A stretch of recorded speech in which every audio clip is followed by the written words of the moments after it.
Thank you, everybody, for joining us here on Unnamed Production Company as we present you the Lost Mines of Phandelver 5th Edition Starter Set Adventure, as we have some D&D RPG newbies with us and one veteran. I will go ahead and let them introduce themselves and their characters, because no one can describe themselves better than themselves. So we'll start on my screen's right with CJ. Okay, my name is CJ. My character's name is Flifus Quintillian. I am a half-elf paladin. And do you want the full... you can give as much or as little of your backstory as you want everybody else and the audience to know as much. Okay, well, so I'll give a little bit of backstory. I'm the son of Sir Quintillian and Lady Marina. She was next in line to lead her clan, but she left to marry my father. When I was 5, she went to return to her clan to travel and see her family, and she disappeared. Well, actually, she died. And my father became distant and focused, but he raised me as a noble to follow in his footsteps as a knight, But as I grew older, I came to understand that my father was actually corrupt, and the knighthood of the village that we lived in was also corrupt, and they were taking advantage of the locals to further their own gains and to raise their stature. So I left. I left my family, although my family means everything to me. I left my family to get out from underneath him and to find my own way in the world, as well as to find out more about my my elven background. Next, we have the D&D veteran, or RPG veteran, Sam. I guess we could say D&D. That's where I started. Hi, everybody. I'm Sam. I'm also part of Unnamed Production Company, also Three Gorillas Entertainment, even though Three Gorillas hasn't done much in the last year. So I'm going to be playing Bargo Sozzo, a human bard who is along for the ride for some cash, which is usually what he's looking for, is cash. We'll see if any backstory slips during the game. Very secretive. I like it. And last is our husband and wife duo. Take it away. So I'm Kristen. I'm playing Freaya Galanodel. I am a wizard, Paladin elf with a stage background. I'm a professor, and I am on the hunt to learn everything there is about the magic world, level myself up in Minecraft, and all that I can. Very nice, very nice. And last but not least. My name is Klint. My character's name is Eric Shadowfang. I am a half-elf ranger. I am, unless you know me by what the locals call me, which is Pretty Boy, I am 25. Let's see, I was raised by my heartbroken mother, Sarah. She raised me and my twin sister. My father left on an adventure, never returned whenever we was younger children. So now I'm just trying to provide for my mother and my sister back at home. So I'm out on an adventure to try and find information about my father and to try and bring home some coins to my family. Yes, so that is our crew. That is our adventure party taking through the Lost Mine of Phandalin. So without further ado, the reason everybody's here, we can get started. So in the city of Neverwinter, a dwarf named Gundren Rockseeker asked you to bring a wagon load of provisions to the rough and tumble settlement of Phandalin, a couple of days' travel southeast of Neverwinter. Gundren was clearly excited and a little secretive about his reasons for the trip, saying only that he and his brothers had found something big. and that he'd pay you 10 gold pieces each for escorting his supplies safely to Barthen's Provisions. That's a trading post in the settlement of Phandalin. He then set out ahead of you on a horse, along with a warrior escort named Sildar Hallwinter, claiming he needed to arrive early to take care of business. You've spent the last few days following the high road south from Neverwinter, and you've just recently veered east along the Tribor Trail. You've encountered no trouble so far, but this territory, it can be dangerous, as bandits and outlaws have been known to lurk along this trail. What you guys have is a wagon with all these provisions in it, pulled by one oxen. It's not a lot of stuff. So what you guys need to decide is where everyone would be. Who's driving the wagon? Someone has to be driving it. It's not steering itself. Someone can be in the back. Someone can be on the sides. I guess someone can ride the oxen if you want to. So let's start with driver. Who would be driving carriage? I I think it would be the ranger. Well, I feel like as the ranger, being able to scout the land and stuff, I feel like I should probably be on foot, maybe. I mean, that's up to y'all. I mean, I don't mind, but I just figure as the ranger, I could kind of scout ahead or scout. I would say as such that would cause us to travel very slowly, seeing as we feel like we're only moving some items and there doesn't seem to be anything, bizarre going on at this point. I don't know that we would be that cautious. Myself being noble, obviously I would not be driving. That's beneath me. That'd be silly. I would be sitting in the back comfortably, and just kind of directing y'all to do the correct things, just as best I can. Driving. I can drive. I've studied the maps for all these places, so I know where I'm going. The wizard takes the lead. You should all be ashamed. Bargo is for sure in the back with a dragon chess set in front of Quintillian, trying to see if I can go into a game. And as such, I cannot lose to you. I will continue playing until I have won. Best of 3, best of 5, whatever it takes. We will continue playing as such. That's just what needs to happen. Best of until I win. All right, so we've got... I would still say that Klint is probably the one driving. I would probably have requested that you drive. But, of course, I would leave it up to you. That's fine. I'll drive. All right, so we'll put Freya and Klint. Sorry, Freya and Eric in the front seat. I did lie. It is 2 oxen. Sorry. You guys in the back would have to rummage through to find stuff to sit. It's got like a assortment of mining supplies and food. So like sacks of flour, pork, 2 big kegs of ale, and then like shovels, picks, crowbars, that kind of stuff. It's probably like 100 gold stuff. It's a lot of stuff. I see your eyebrow there, so don't get any ideas. I could see your eyes, and Bargo's like, I'm gonna steal it. Steal all of it. Okay.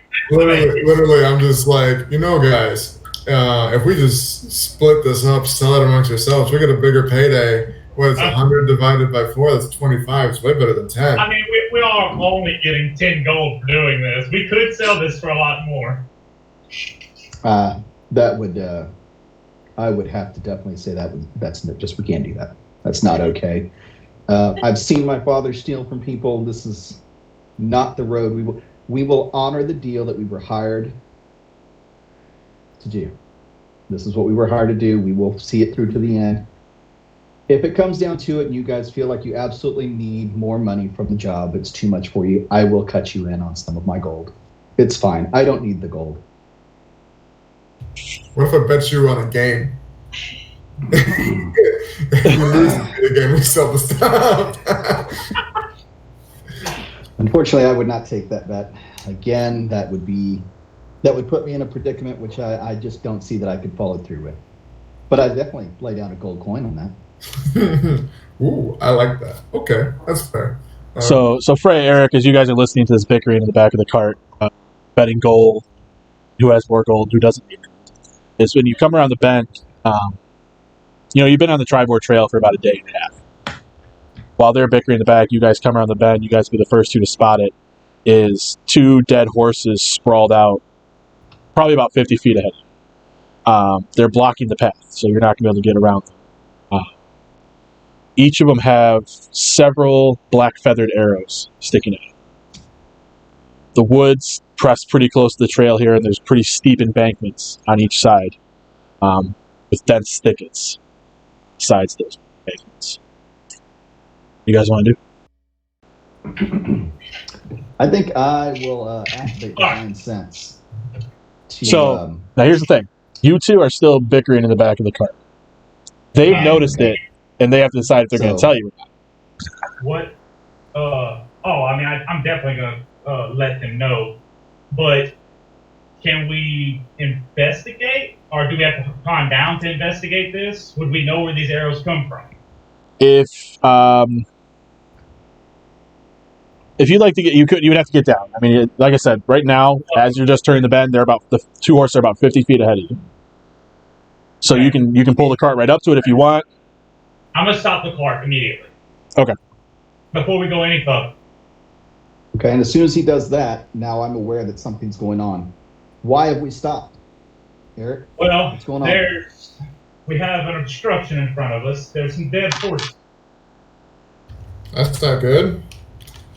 What's dead horses just laying on the ground?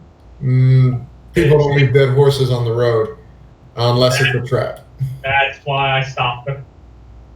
I feel like we should get out and we should probably investigate the surrounding area before we decide to start moving the horses out of our path. Yeah, I agree with you on that. On that note, DM, can I take a look around, see if I spot any movement or anything in the woods, just like from the cart? Yeah. Go ahead and make a perception.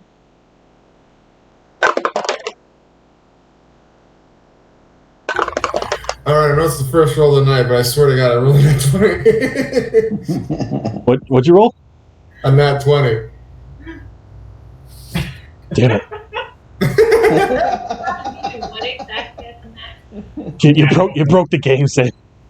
He got a 20. Is that the highest number on Yeah. that? Okay. No, from where you are, I mean, it's really dense thickets. It would be optimal if there was something in there. It would be hard for you to see.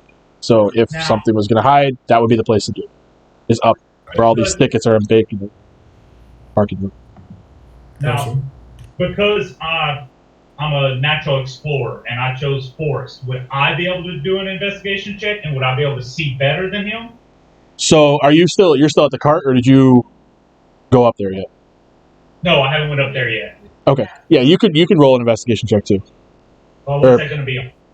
A 20? What did you roll, say, in perception? I rolled perception. Yeah, perception check. Roll a perception check.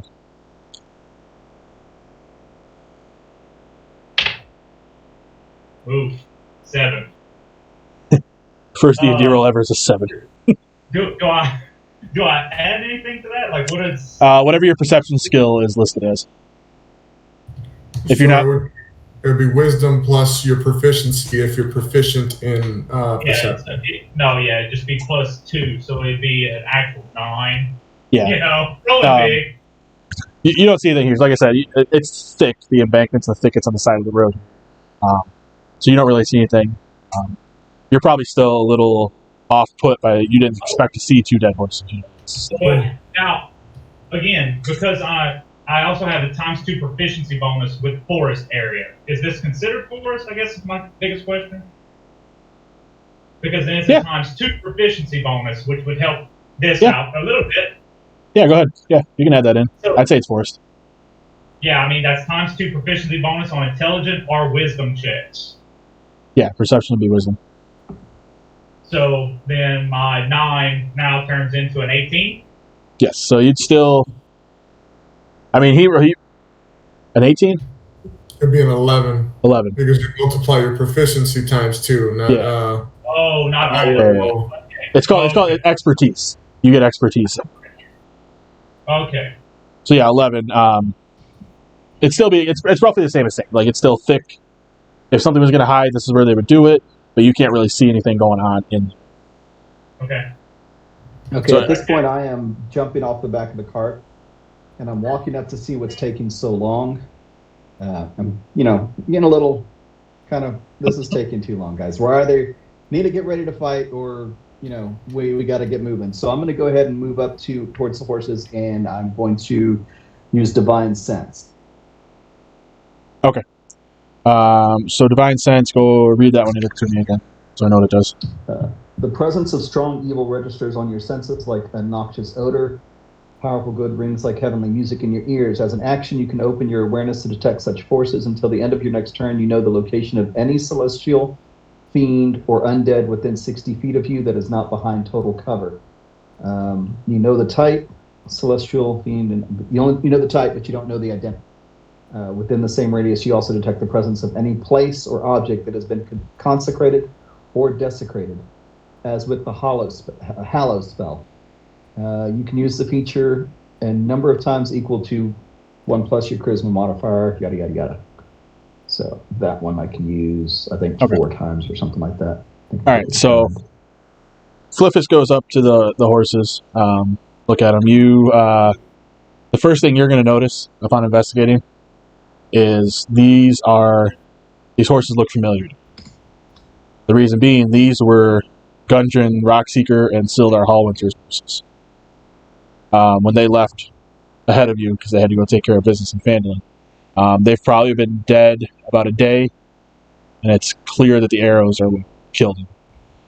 The saddlebags have been looted, and nearby there's an empty leather map case. Nothing in it. Empty. Completely empty. My first. Alright, so, that note, everyone can go ahead and roll some initiative. And what dice do I use for that? D20. So your D20 plus your D20. initiative. Yep.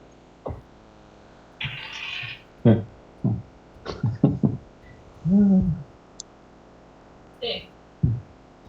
You got 6? Yeah. 2. 21. Jesus. I had a critical fail on mine. Oh no. A solid 1. Okay, so mine is 8. I clearly don't want to do anything, so. So Freya's 8. Flifus, what was yours? With my initiative, it was 2. Bargo got an 18.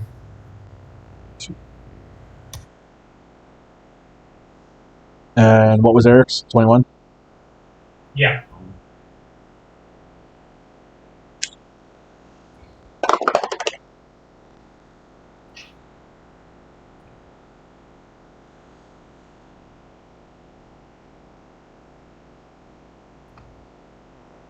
So you're focused on trying to find any of these, whatever your divine sense can pick up, the fiends, the undead. You're focused on that, trying to pick those up while looking at this map case, while looking at these feathers, Flifus. And so what you don't hear, so sorry, what you don't hear is the twang of a bow as an arrow comes whistling at you. You said your AC was what? 16?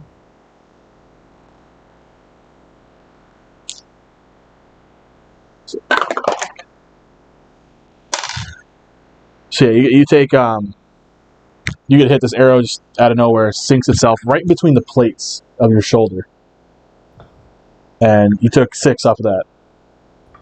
Oh, God. Okay.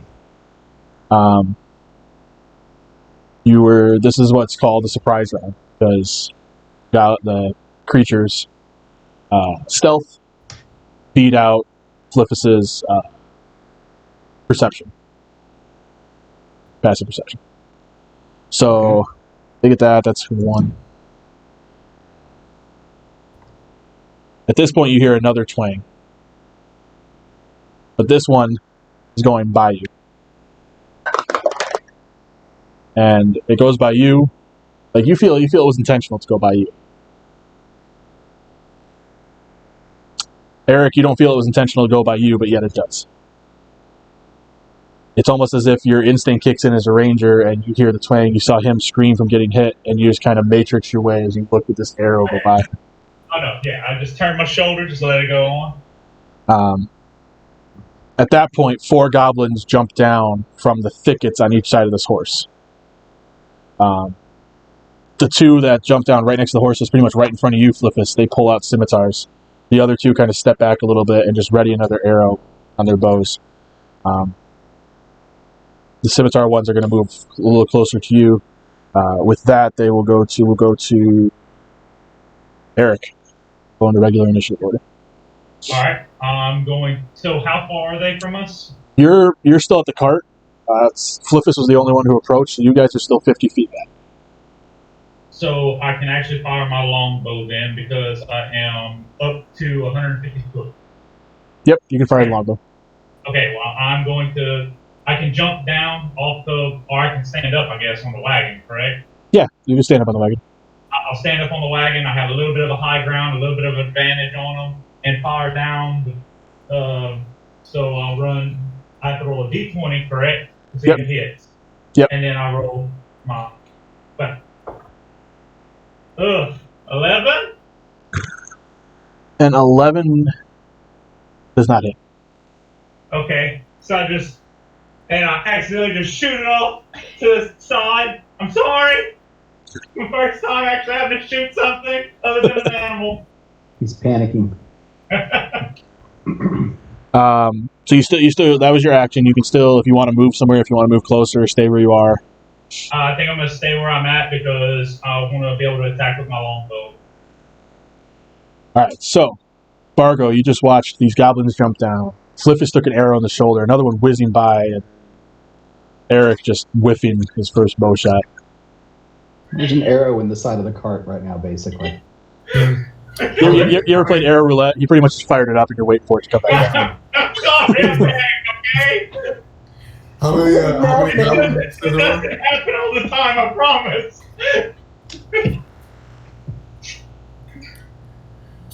How many goblins did you say there were? 4. 4. Okay. I believe I can affect it with 3. Are you still in the back of the cart, or have you jumped out? I have to get within 30 feet, so I'm going to jump down. I'm going to move up 20 feet to get within 30 feet of these goblins. Yep. And I'm going to, you see me pull out my rapier in one hand, but pull out my trumpet in my left, put it to my lips, and just belt out a couple tones. And that's going to require 3 of those 4 goblins to make charisma saving throws. I am casting Bane on them. They got an 8. That is not quite enough. I didn't think so. Yeah. So those 3 goblins, let's see here, I have concentration up to 1 minute. That's my duration. They pretty much anytime they make an attack roll or a saving throw, they have to roll 1d4 and subtract that from their roll. Okay. So that'll make things a little bit harder on these guys. I'm so glad we have a bard. Said no one ever. All right. So, anything else that you can do or want to do? That was my move and my action. I am done.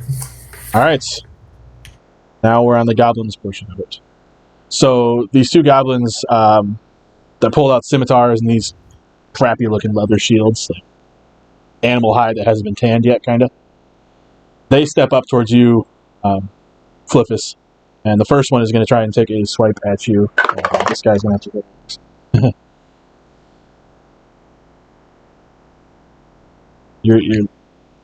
So how does your Bane affect natural 20s? As far as I'm aware, nat 20 is a nat 20. It's an auto hit. All right.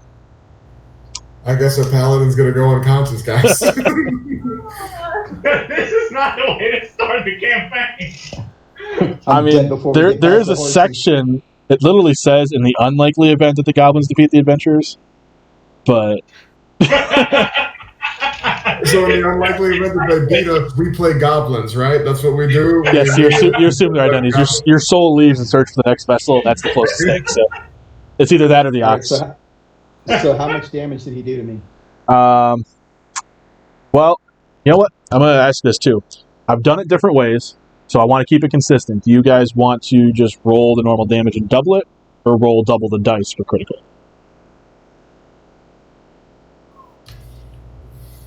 I can see that going both ways. I don't really know. Sam, you seem to be the veteran. I want to know what you have to say. That's a lot of pressure. If we do, I would say double damage because that'll be better for us in the long run. Okay. But it's gonna be really bad for Flifus. For Flifus. Well, I mean, it sounds like he's not gonna really take a whole lot anyway right now. I Just have to get to him. I have 8 hit points left.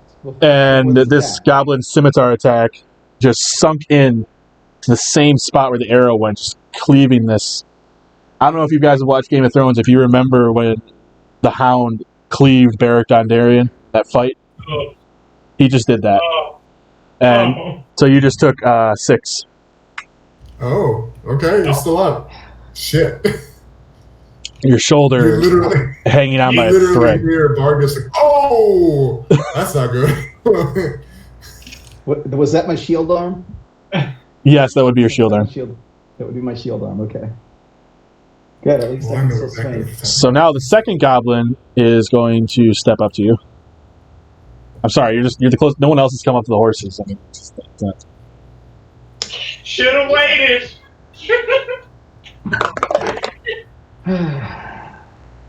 You need to thank your bard for the bane, because with the -4, that's a 9. Nice. I'm sorry, 13, but that still misses you. So yeah, the second one comes up, and he goes to swing as you're kind of like sinking down to collect yourself, and he just kind of whiffs over your head. Now, the two behind you, they're going to continue to fire past the bard that's moved up. They're going to pull back a twang and pull back their bow and let it go. And it's going to whiz right past because he's trying to step up on the horse's body as he's firing. Just kind of wobbles himself. It's right by you.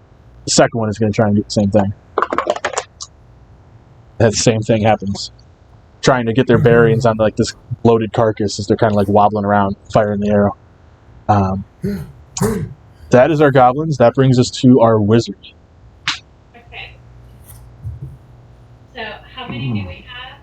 We have 4 goblins. There are just throw a fireball. I don't care if I catch on fire. That's exactly what I was. Well, okay, I don't know if I want to fire, but I do want to use chromatic orb. Oh, dramatic. I have trying to unlock to get one. So the range is 90 feet. Casting time is 1 action. Duration is instantaneous. It's a 4-inch diameter sphere of energy at a creature that I can see within range. How do I have a certain range? If the range of the spell is you say 90? 90 feet? Yeah. Okay, so, and I can choose acid, cold, fire, lightning, poison, or thunder. Ouch. And then make a ranged spell attack. If the attack hits, the creature takes 3d8 damage. Oh God! Is that good or bad? That's good. It's real good. That's very good. It's real good. Okay. Can I do that? Yeah. Okay.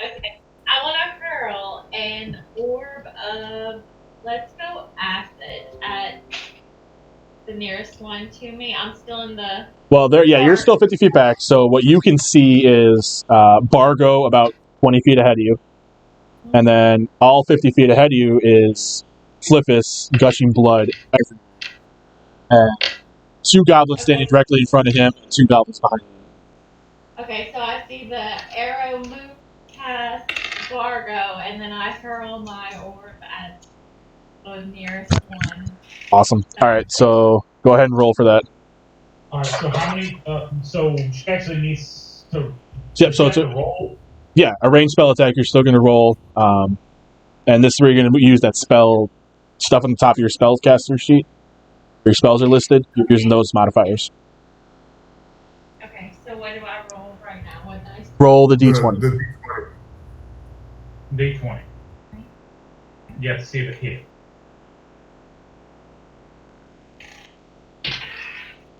$13. Did you add in the modifier with it? No, not yet. Okay, so the dice says 13. I add. It should be initiative, correct? No. No, on your the part of the character sheet where all your spells are listed. Is it the spell attack bonus? Yes, Okay, so plus 6, 13. that hits. That hits. 19? So go ahead and roll your damage. Okay, that And you said it. It was what? 3d8. Here's your other 8. You need your D8, and you need to roll them all. Alternatives. Yeah, you need to roll all 3 of them. 7. 7? 11. 11? All right, so as you kind of you pull your components out, you start to form this ball, and you almost magically inject it with a needle of acid. You just kind of hurl this thing like a softball, and it goes the distance. See there, Flifus. You can see it kind of pass above your head, just stops on top of this goblin in front of you. The goblin just kind of, as it breaks open and just spills acid all over him. And he just starts burning and screaming. You hear it just starts burning his skin all over the place. And the light kind of dissipates as well, so it's this blinding light. And as the light fades, all you see is just a puddle of bones and flesh melted away, as this goblin has just been wiped from existence. Nice. So there's 3 goblins left, There are 3 goblins left. and a half-dead paladin. Mostly dead paladin. Mostly dead. Difference. Alright, so, is there anything else? You can still move. I don't know how much more badass stuff you can do besides that. The only thing I was thinking of doing, I don't know what it costs, if it costs an action or whatever, can I move towards the bone that's in the acid and kind of examine it, take some notes, and maybe my notebook? Yeah, you can. I mean, You might you, want to wait till after. yeah, you might want to wait till after the other 3 goblins aren't there. Yeah, that's true. Okay. Yeah. Let's not do that. She feels invincible now. He's bleeding to death. She's examining bones. Ooh, that's so cool. Can I go look at that? Ooh. She's like, I'm sorry, did any of you just kill a goblin? I'm going. Alright, so that'll bring us to Flifus.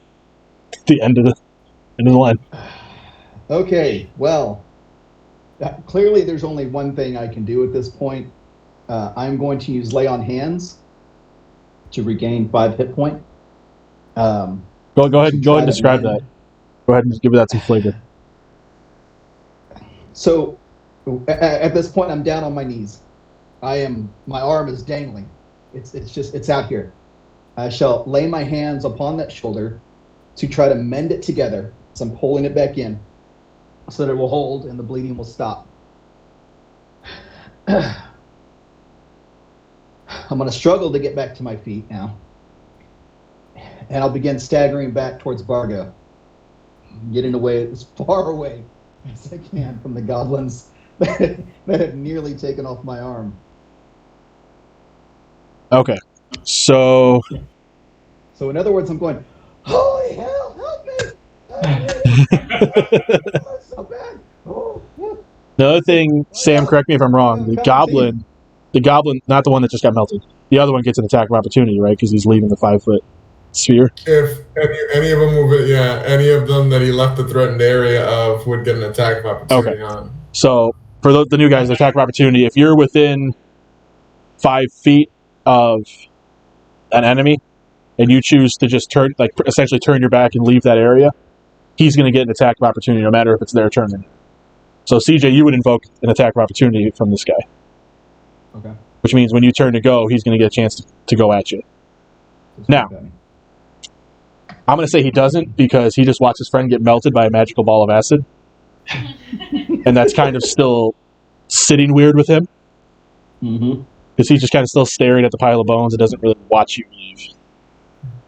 So, I won't vote that one. Just for, I feel like RP, it wouldn't make sense. Alright, so you're going back there, you did your land hands. How far can I move? What is your speed? 30.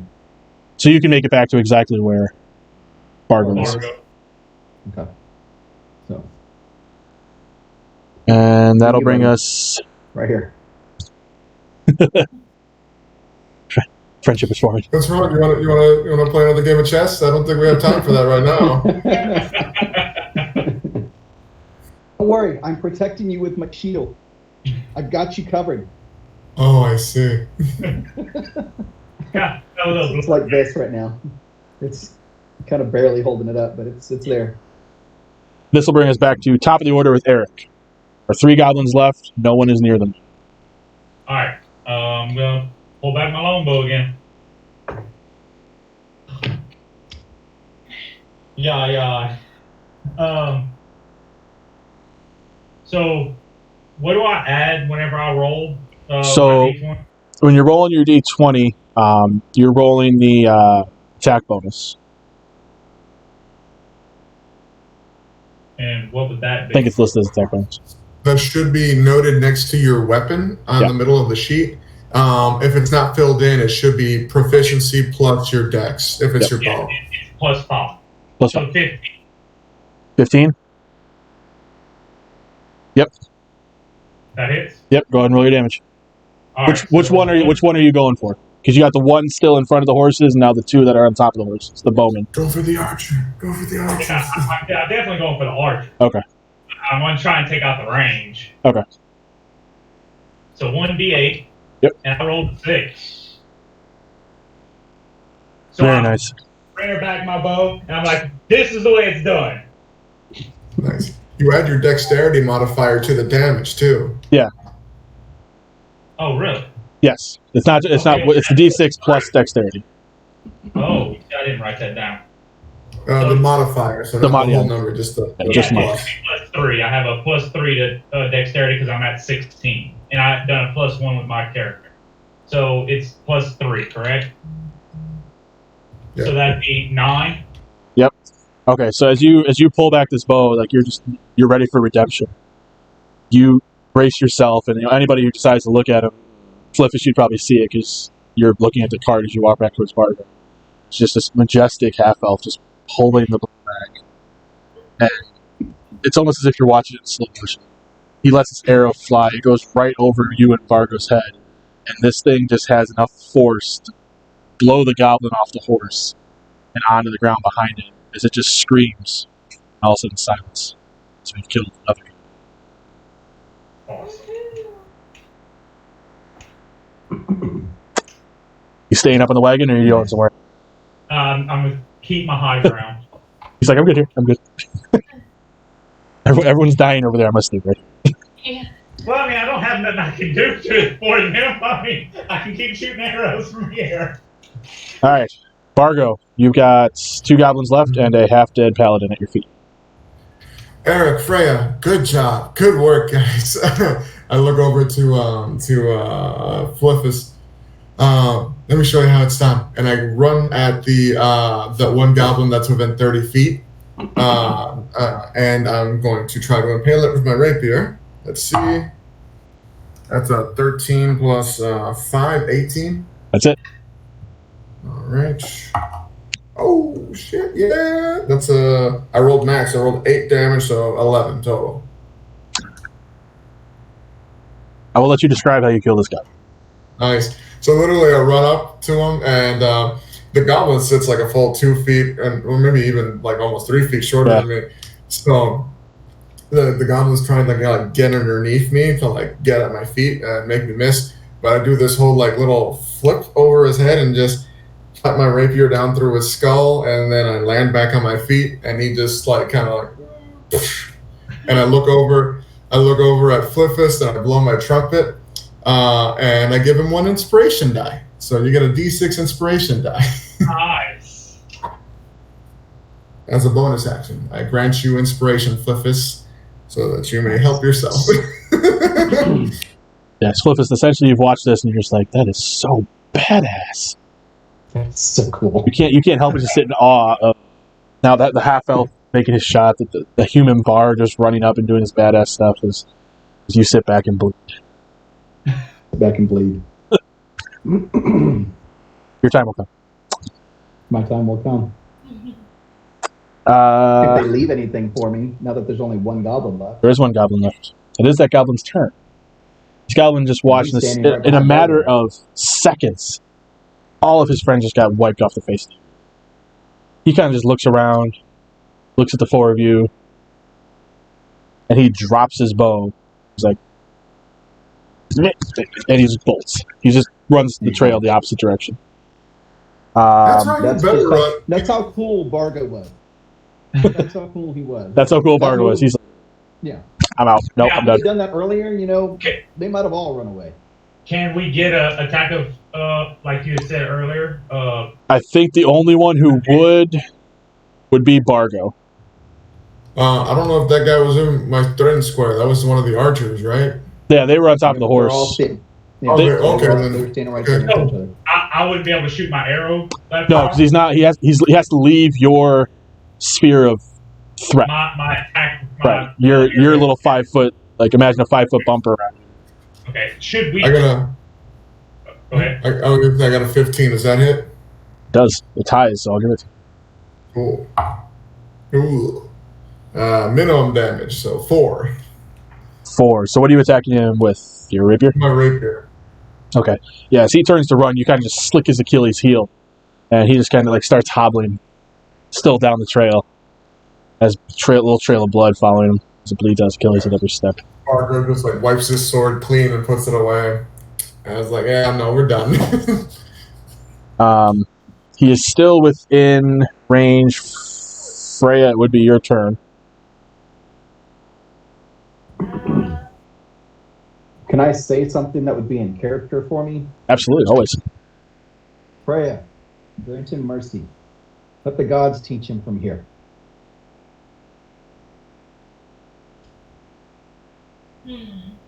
Just questioning your morality. I'm more towards good, so I feel like I'm leaning a little towards listening and going with showing mercy. I don't know what Can I put him to sleep? Yeah, you can put him to sleep. She wants to go study him. Like 5d8s, so there's no way he's going to stay awake. Do you want? All right. I have a completely off the wall question. Am I able to re-pick up my arrows that I fired? I mean, I know I shot the one off into God's green earth somewhere, but my other one that killed the goblin, can I like go pull that out and keep it? Yeah, I'd make you roll. I don't even know. Percentile chance? I mean, how long before Yeah. we actually are able to shop again? I guess is the question. Probably not till you get to Phandalin. Okay, because all I have is 20 arrows, and I don't want to lose them all. Well, now you have 18. I probably killed some poor innocent soul that was just walking around picking daisies. Do you have a longbow or short bow? Long. Oh, these goblins were using short bows, so yeah, their arrows aren't going to fit. That poor person. Just walking along one day, all of a sudden, an arrow come through the top of my head. Oh, look at this. Wow, we're here, man. Well, actually, on that note, I'm going to take some of those short bows and arrows because I don't have those. I guess once we put the goblin to sleep, can we loot the bodies? Yeah. Yeah. I mean, I guess they're goblins. They probably ain't got nothing on them. Well, that's what we can look at in a minute. Yeah. I mean, yeah. Yeah. Because they might have been the ones that looted these horses and stuff, correct? Well, it's Yes. been a day or so since they've been dead, so Yeah. I would gather they may just be scouts left behind. Yeah. Okay. All right, so then we'll jump back into it. Okay. Freya is going to attempt to put this goblin to sleep. Yeah. Nope, my bad. Just let me know what I have to roll for this goblin's poor demise. Let's see. It is It is a first level enchantment casting. 90 feet is range. Duration is 1 minute. Roll 5d8. So, Yeah, that's the D8. You'll use here. I need 5 of them. Yeah, I guess. Well, no, you need to roll the D20 to see if it gets first. No, sleep, you don't have to roll anything. You just roll the 5d8s, and then the number, if it's more than the hit points that the goblin has, he falls asleep. Okay. So you need another D8. It's always a good feeling when you don't have enough dice to roll, but you have to roll. I didn't know you had to roll them. That Is it more than 7? Oh, yeah. She has I one need a that's 8. calculator. It's asleep. Yeah. It only has 7 HP, so if you roll more than 7, you're good. Perfect. So it'll be asleep for a minute.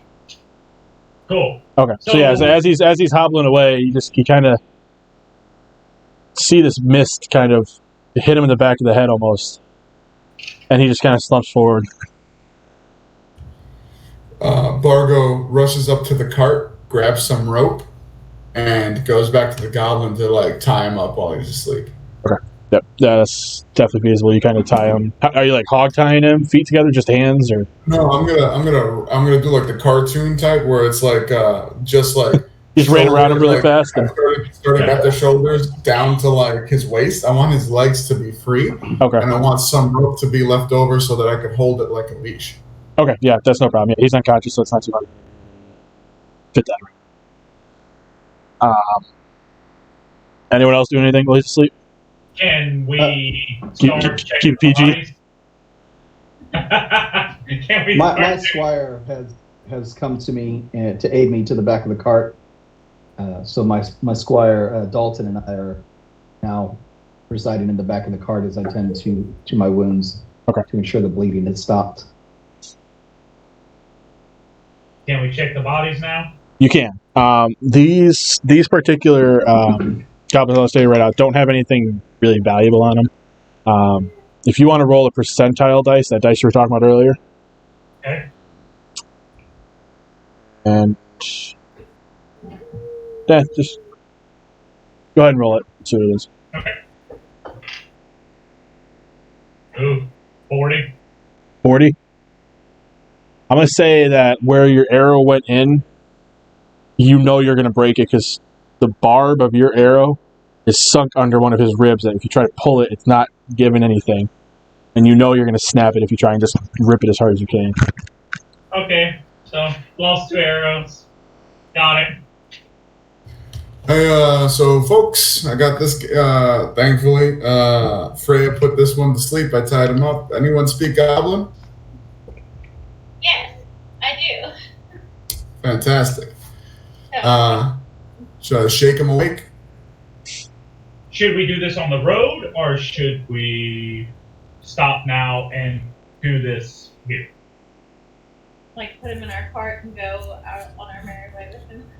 Well, I figured since I tied him up, maybe I can. Maybe if we convince him to lead us to wherever they took. Well, if they did in fact take Rockseeker, they could lead us to him. I would suggest that we all come back together at the cart.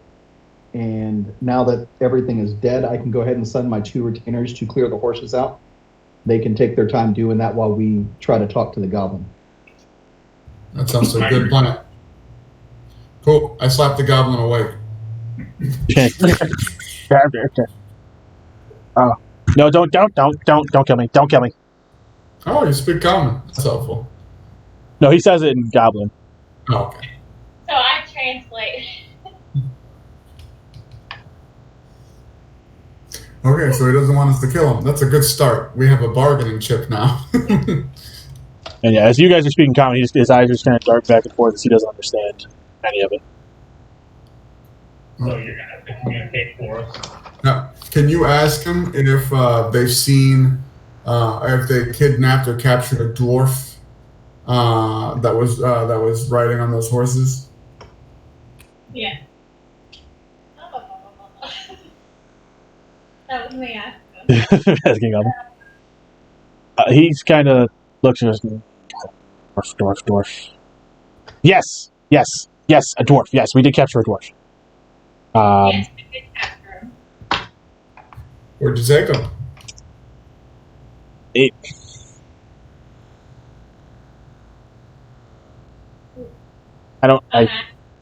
I can't tell you. I can't tell you. I'm gonna die. I don't want to die. You're going to tell him he's going to die if he doesn't tell us. I start pulling out my rapier.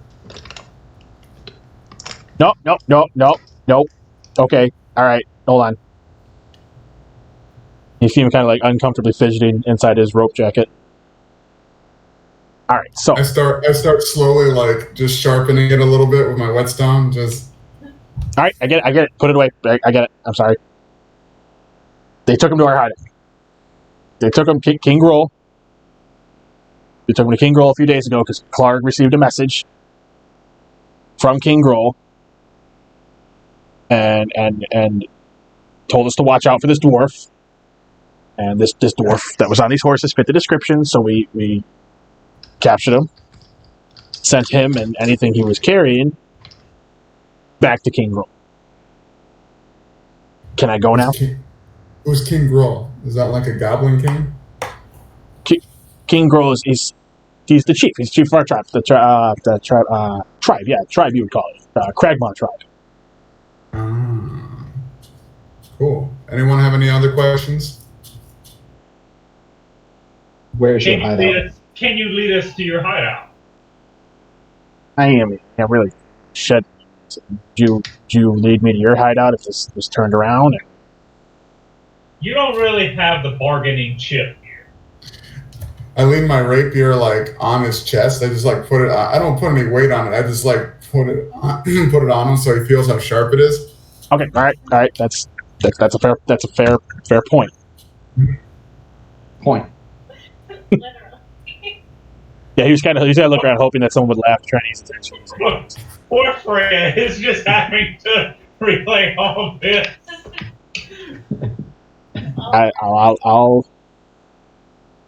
I'll do it. I mean, and I didn't want to admit it because it's kind of gross, but I can speak common if it's easier. Yes.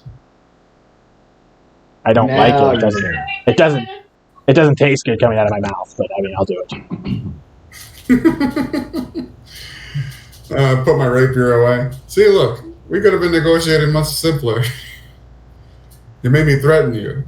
I don't like doing this. I don't like you doing it either. Cool. So let's lead us there. Oh, also, if you're leading us to a trap, I guarantee you will die first. Fair enough. There is a chance, I'm going to say a chance, that we'll let you live if you take us there, no traps, you give us the easiest way in. If you have a secret passage, we need to know about it. I want to know everything about your hideout that you can tell us. That I can tell you. Man, how many goblins are we talking? He kind of, and you see like the rope start to move as he's using his fingers to count. No more than 20. Jesus. Okay. That's a lot of goblin guys. That is a lot of goblins. I'm going to need time to rest and to heal. Yeah, we can. And to recover. If you guys want to, while you were interrogating, I can consider that a short rest. If you guys want to sit here for like an hour.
All right. So after you've rested for about an hour, this goblin's told you that he'll lead you there. He's he's all convinced he's gonna.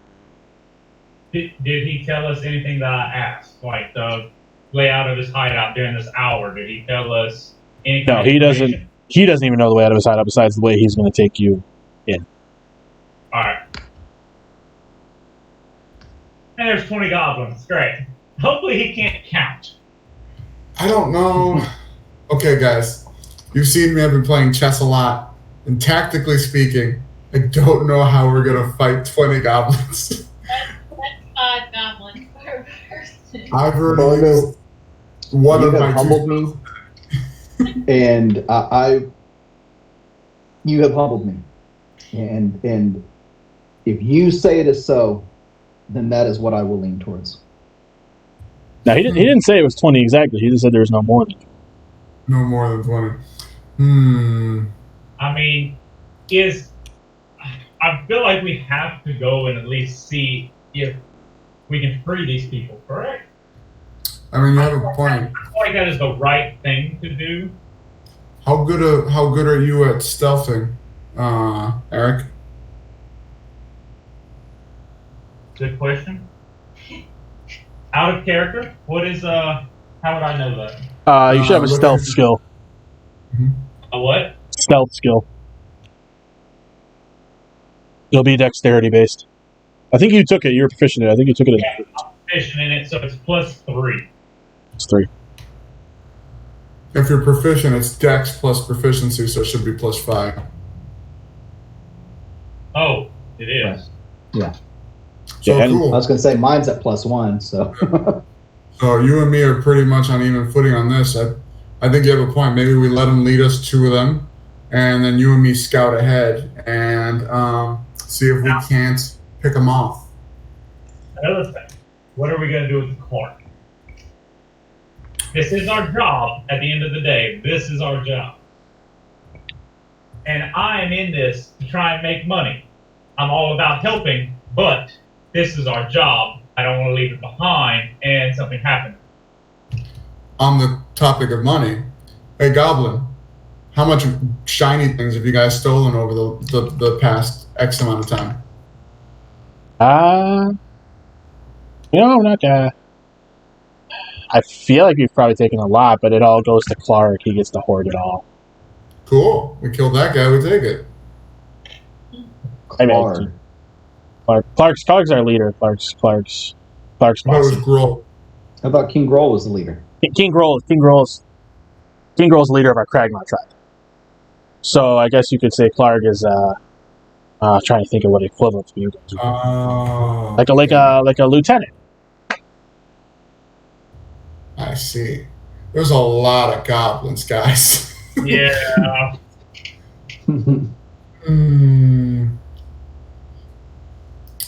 Let's check it out. Yeah. We could. If you're okay. If, Goblin, how far away is hideout?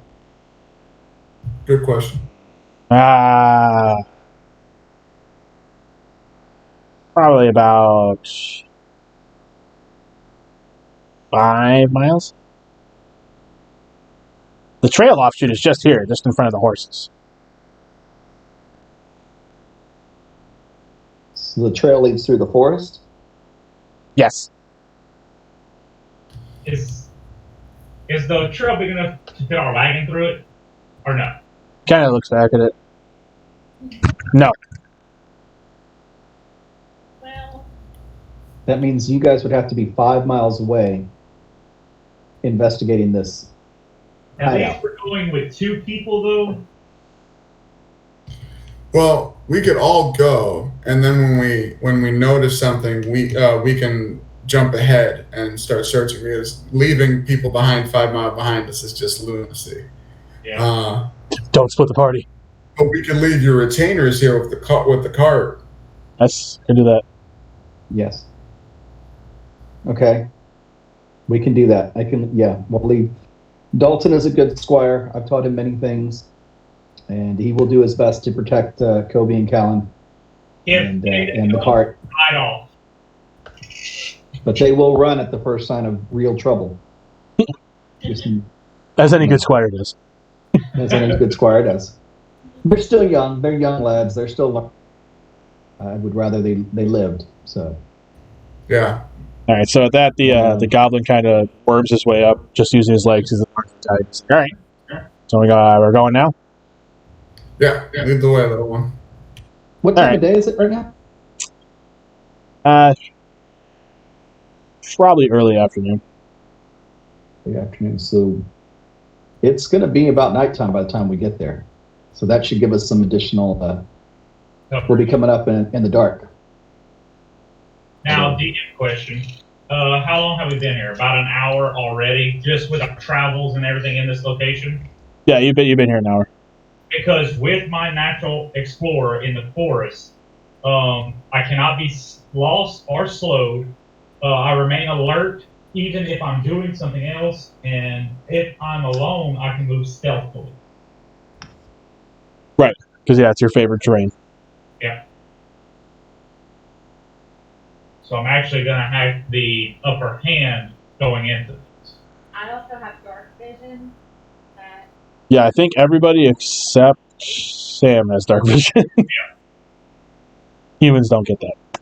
So, Eric, I would suggest that you, stay 50 feet in front of us on the trail, scouting ahead of us.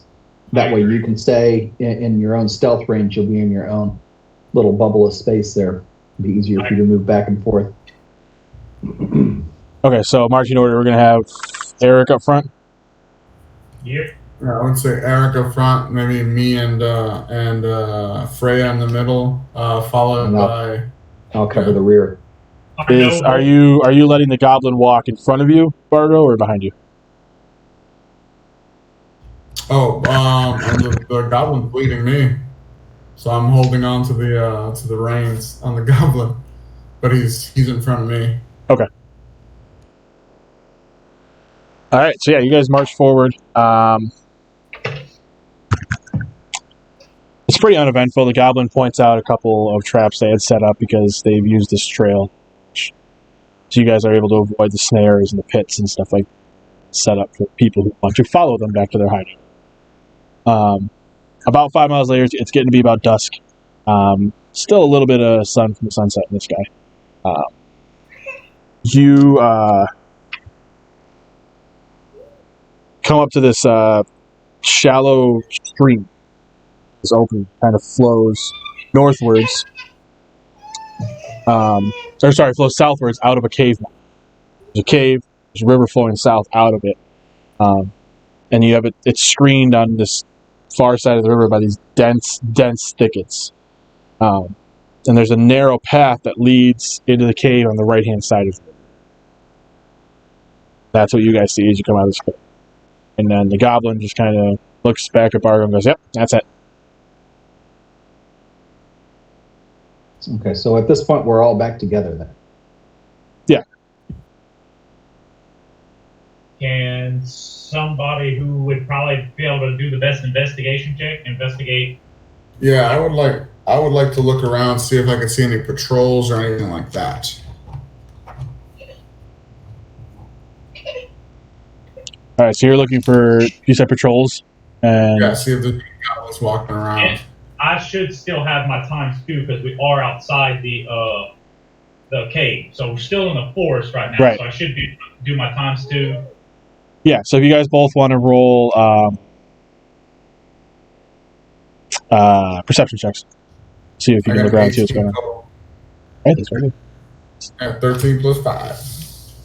So y'all said it's just my roll times 2, correct? It's your roll plus 2 times your proficiency plus wisdom. So your proficiency is a plus 2. So in this case, it's going to be a plus 4. And then plus your wisdom. Oh, okay. So then 9 plus 4. So that would be what? Plus your wisdom. Oh, plus another 4. Plus another 2. So 15. So, Yeah, 15. So yeah, you both, you guys kind of step ahead. Bargo, you kind of hand the reins off to Flifus for the goblin as you guys want to walk ahead. You come up, you guys are on the left side of this river that's flowing out of the cave. It's really shallow. So you guys could stand in it. It wouldn't even be an issue. And as you do, you kind of look around. Okay, you don't really see anything. You look towards the dense the east side of the stream that's flowing out. That small area of briar thickets has been hollowed out to form a lookout post or like a blind. And there's wooden planks that flatten out the briars, provide room for guards to kind of sit hidden, watch the area. And that includes a pair of goblins that are sitting in there right now, talking to each other, sitting in these little makeshift chairs. They haven't spotted you guys yet. So we have advantage on them right now because we noticed them. So If you want to roll a stealth check, yes. Both of you can roll your stealth checks. Yeah, let's do that. I'm down with that. what do we have to roll for that? That is going to be your D20 plus your stealth bonus. Okay. Any way for me to get advantage on this roll? Probably not, huh? Not yet. You don't have any inspiration yet. Oh, I got a 12 total. I got 12? 24.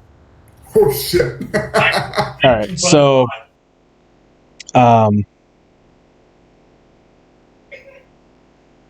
you're still able to move pretty stealthily, Eric. You're kind of just creeping up, and Bargo's walking behind you when Bargo kind of stubs his toe on rock.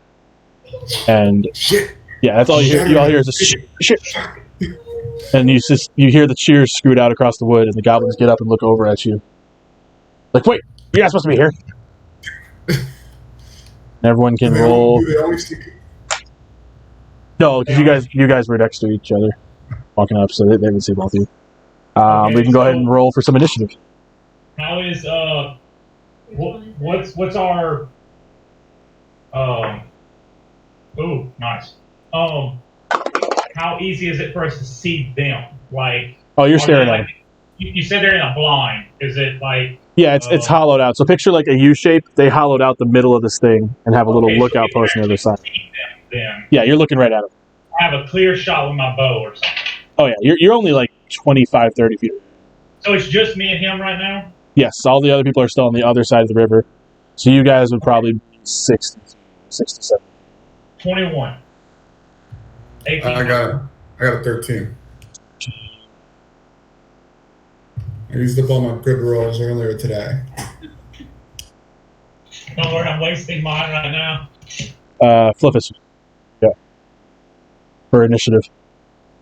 I need to roll for initiative. Uh-oh. What am I rolling? My D20? Yes. Okay. 14. 14. Plus 1, so 15. Oh. She rolled a nat 20 plus 2. Very nice. You That's got nice of you. She was Strength to ready with her spells. What'd you get, Bargo? You got a 15? I got a 13. 13.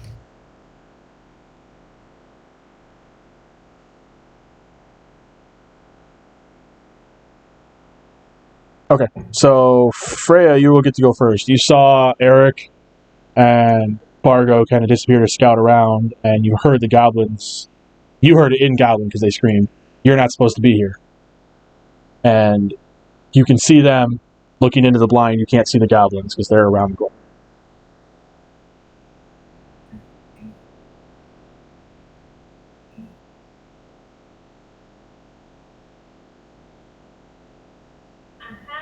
This is me kind of just thinking out loud. I have either minor illusion or mage. Well, yeah, minor illusion cantrip. So I'm trying to think of what maybe I kind of alert their attention somewhere else. If I can do an illusion. Yeah, if you want to use minor illusion, just it's all. This is pretty much all RP how you want to do it. There's some minor rolling.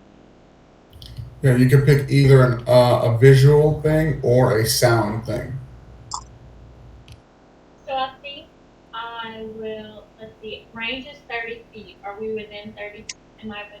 You guys aren't. So you guys are still on the other side of the river, so you'd probably be about 70 feet away. Okay. So it might not be effective for this? No, it wouldn't. Yeah, you'd have to be closer. Well,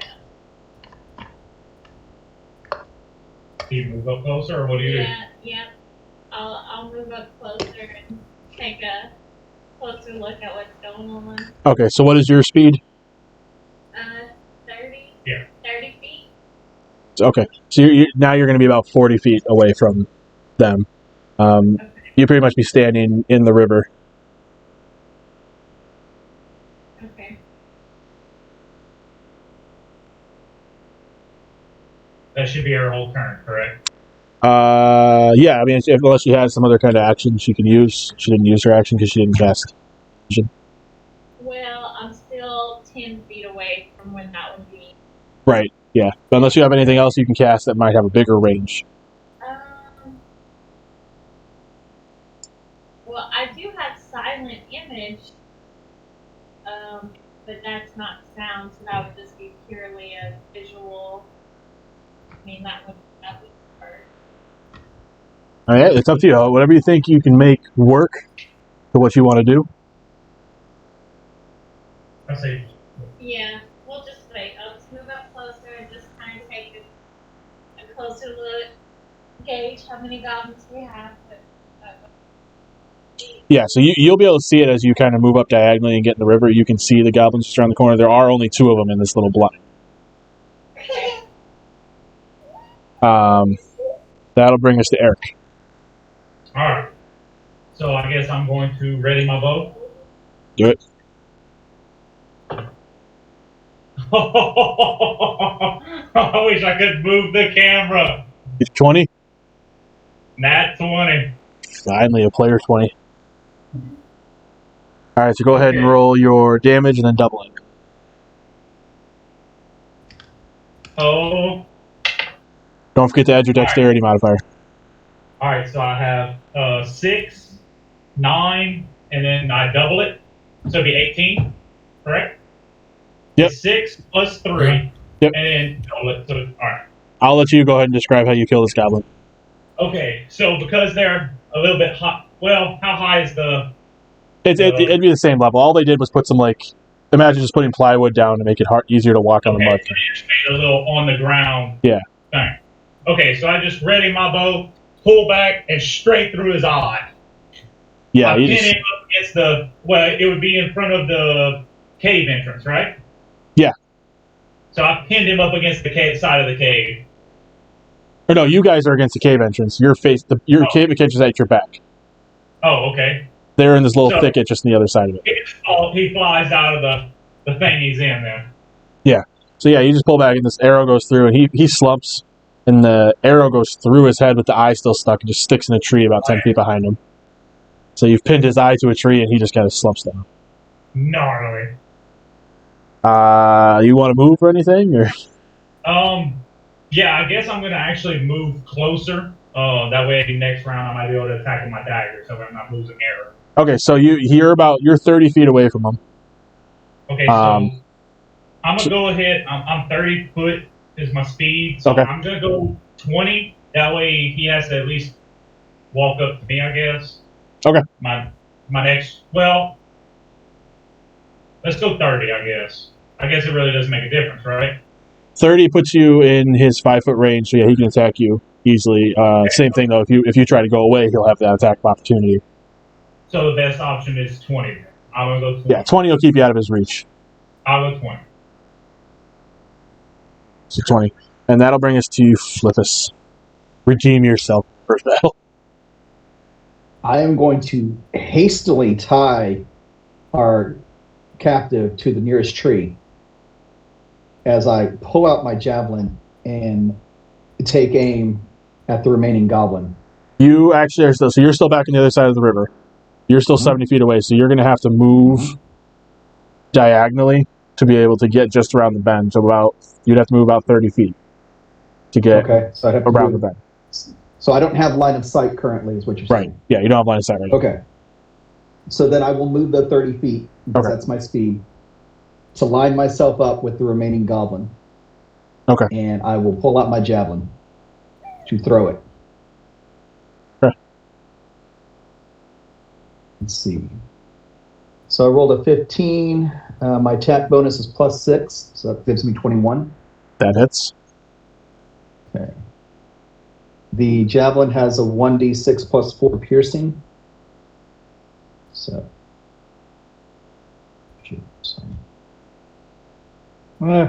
That'll give me 5 damage. 5 damage. Okay. Bargo. Roll me a dexterity check. You use... It's not athletics. What's the other one? Acrobatics. Acrobatics? Acrobatics.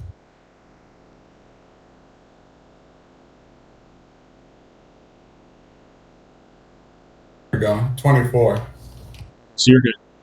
What I did there, just to explain it, is because I like to make the characters make sure they're going to be aware, because you may have gotten in line of sight. Bargo was between you and Goblin.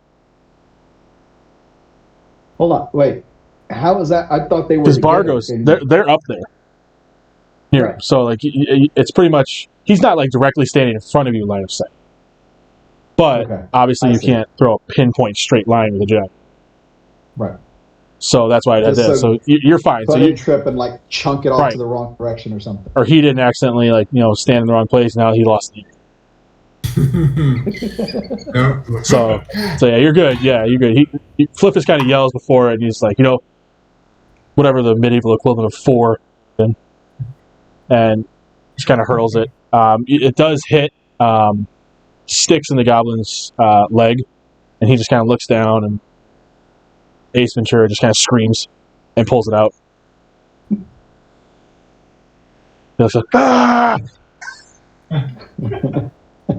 Makes me want to throw another one at his. Yeah.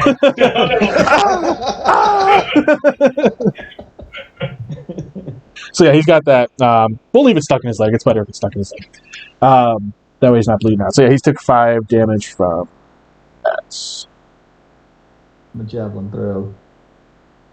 And that will bring us to Bargo. I'll let you go first. You rolled the same initiative as the goblin, so I'll let you go first. Cool. There's just that one goblin left with the javelin in his leg. Yep.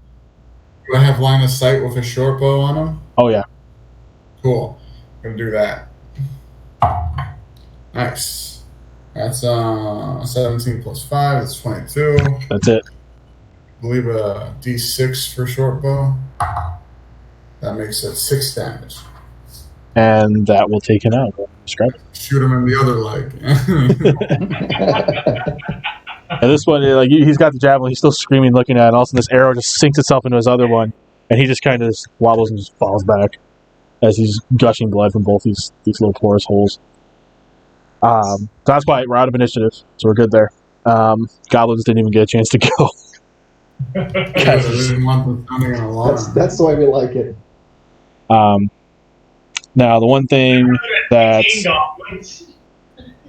no one thought to do while you guys were there is check on the goblin that you tied to the tree, because he has chewed the rope through.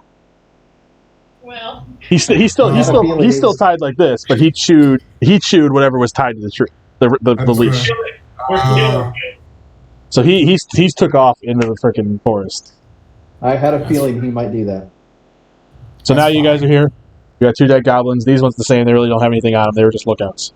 And you've got this cave entrance in front of you. Completely black for you. Everyone else can see. It's black for you, Bargo. You can't see in there. Well, guess we go into the cave. All going in? Now, the pathway that leads up the right side of the river is only wide enough for about 1 person abreast, so you guys will have to have a marching order again. Again, I would say that Eric, if you would take the lead us into the cave, since you again can move stealthily on your own. Bargo, stay back with me, buddy. I need your help here. You inspire me. I am better with you than I am without. And I don't want you to stub your toe on another rock. Yeah, Since you can't see where we're going, yes, I will lead the way for you. So you're going to light a torch, Bargo? I have to.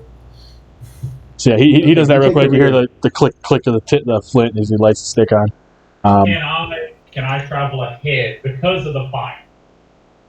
Because I have dark vision, so I don't need the fire, correct?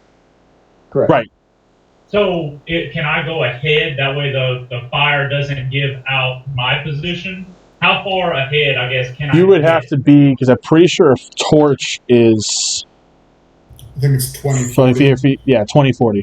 So it's 20 feet of So it's bright light at 20, and then 40 feet of dim light, or another 20 of dim light. Yep. Okay. So you'd have to be 40 feet ahead of him. Right. But if he stays within that 40 feet, then he's going to see that dim light as bright light. Yes. Because the way dark vision works is you see dim light as bright light. You see... dim light... Yes, and then darkness as dim light. Yes. Okay, I guess I'm going to go 40 foot ahead. All right, so I'll let you explain that to the group, because you got to tell your guys why you're just going to take off. Okay. I think that our best plan of action, because I can see in the dark, is for me to go ahead and to try and see if there's any kind of trouble. With the torch, I'm afraid they might see us coming. So I would like to be able to hopefully see and come back to y'all and tell y'all what I found. That way we can prepare if we need to prepare to fight. Does anyone object? Or does anyone have a better idea? No, I think you have a great idea. Yeah, I agree. I think you should definitely take the lead. Yeah. Let us know what's ahead. Okay. So I will go ahead. All right, so you're going to stay. You said you're going to stay within the dim light range? Or are you going completely out of torch range? How far is that? That's 40 feet. Yeah, I figure I'll go 40 feet. That way I'm just outside of that. I have a 30 foot to be able to get back. And I'll just try and stay stealthy. Okay, so... I will stay 20 feet behind you, since I can also see better in that dim light. That's a And then, Bargo, if you would hang back and protect Freya. Sure, but I saw what she can do. I think I might need more protecting than her. All right, so you guys are marching there. You two... I'm sorry. We're entering into the cave, correct? Yep. Right now? Okay, so I lose my forest. Yes. So Eric will march in, and then Flifus will take in right after him. Bargo, you sitting there with the torch. You just kind of picture the third Lord of the Rings movie as Aragorn walks into the tomb dead. He just kind of disappears in the dark. Is what you're watching these guys do. You and Freya just kind of stand next to each other and you're like, all right, just kind of gets our turn. You walk in. Eric, you'll be the first one to notice it, that just inside that cave mouth is a few uneven stone steps that lead up this small, dank chamber on the east side of the passage. The cave narrows this room to a steep fissure at the far end, crack, and it's filled with stench of animals. Savage snarl, the sounds of rattling chains, they kind of greet your ears, and you see 3 wolves chained just inside the opening. Each wolf's chain leads to this iron rod that's driven into the base of a stalagmite.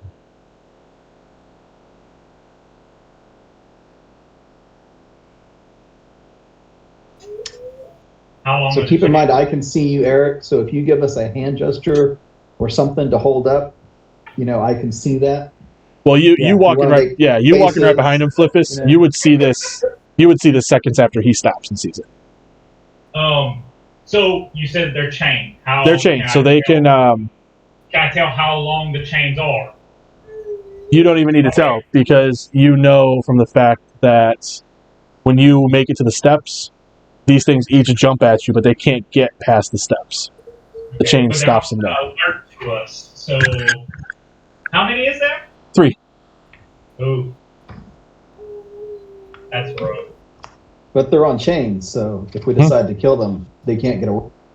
Yeah, I'm just afraid. And they can't attack us back.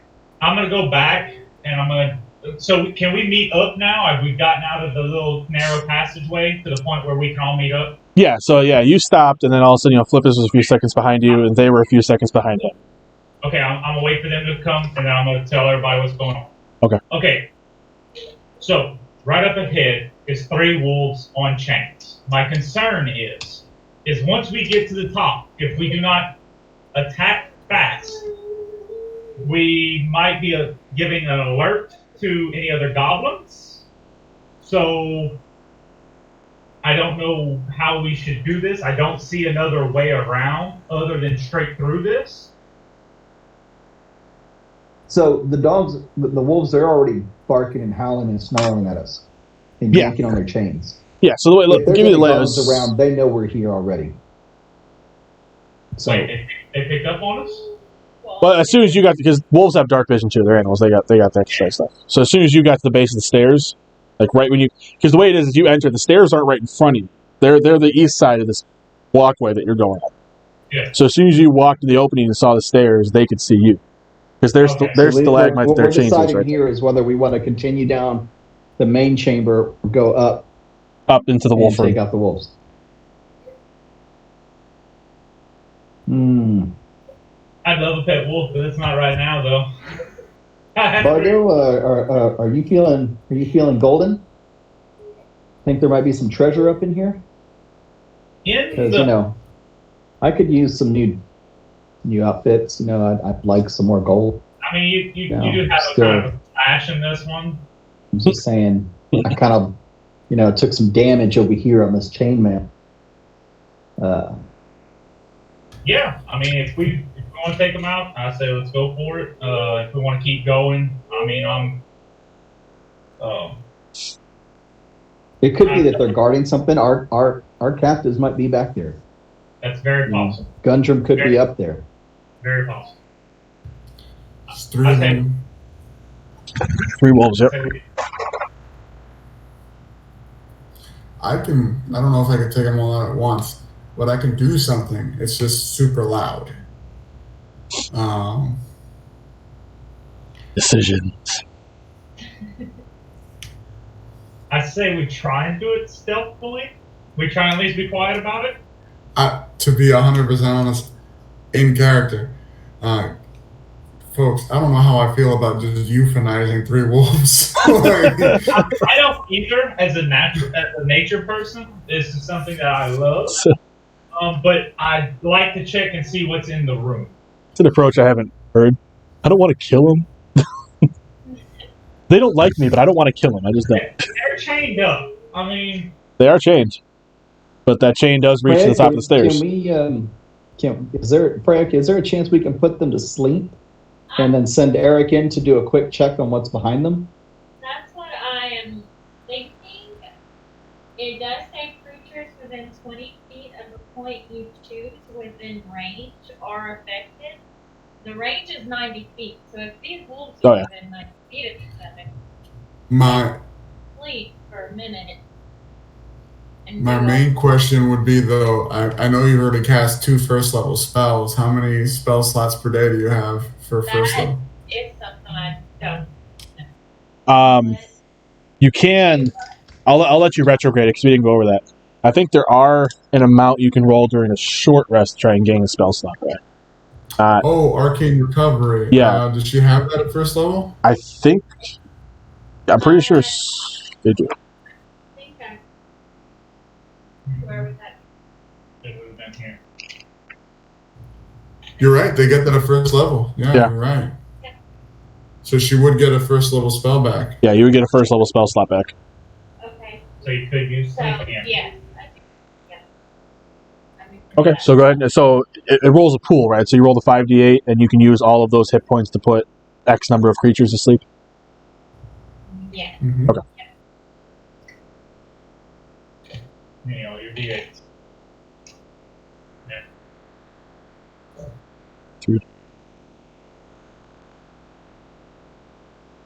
How many d8s can you roll? 5? 5. Okay, so yeah, you do have potential to put all 3 of them to sleep. So that came out to my. Yeah. That? Yeah. Okay, 19. Is 19? there any, well, no. We have to add your Oh, yeah. I'm not plus 6. So 19. 25. Or no. Is there anything you add? I don't think you add anything. It's just the dice. Yeah, just the dice. But it's 19 then. 19? Okay, so. And again, the wolves have 11 HP. Ooh. So you'll be able to put 1 to sleep. Okay, yeah, that's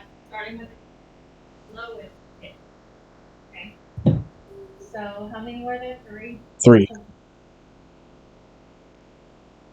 Okay, I guess we have to do it then. So one of them is now slumped over and just kind of lays down and just, walks the circle like a dog and just lays down to sleep. And the other 2 just kind of shake off whatever feeling they have when you cast it. I guess. Are we Can I doing just wait? Hold on a second, guys. I'm gonna get up. I'm gonna try something stupid. That's what you want to hear? I'm gonna get up close to them. They're like snarling and shit, like, right? Yeah, they're like pulling at the chains at the edge of the stairs. Hey, you guys hungry? I start pulling out all my rations, just all the bacon and stuff like that. You guys hungry? Want some food? Want some water? Go ahead and roll a animal handling check. Yeah. Okay. It's not that bad. Okay. I got 17 on the die plus 2, so 19. Okay, so the other 2 wolves are kind of easy. They kind of come a little closer to sniff what you have. They're like pulling to try and get to it. Okay. Wait. Sit. They kind of look at you at the. Like they don't know sit. Close enough. Here you go. And I just start feeding them. They pull it. They're both like pulling at each other. They kind of slump back and lay down on either side of the one that's asleep and just start eating the food, whatever you gave them. And you kind of get the sense like we're good. They're focused. They're preoccupied now. All right. Now, should one person go ahead, or are all of us going to go ahead?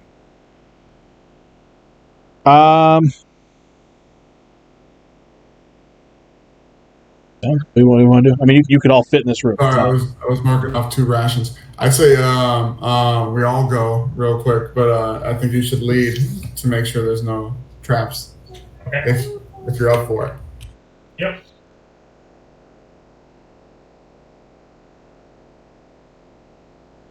Okay. So you were going in first, then the rest of them are kind of following you? Okay. I'm going to go ahead and cast Divine Sense. And since that has a 60-foot range. Okay, and that's Fiend, Undead, and what else? Let's see.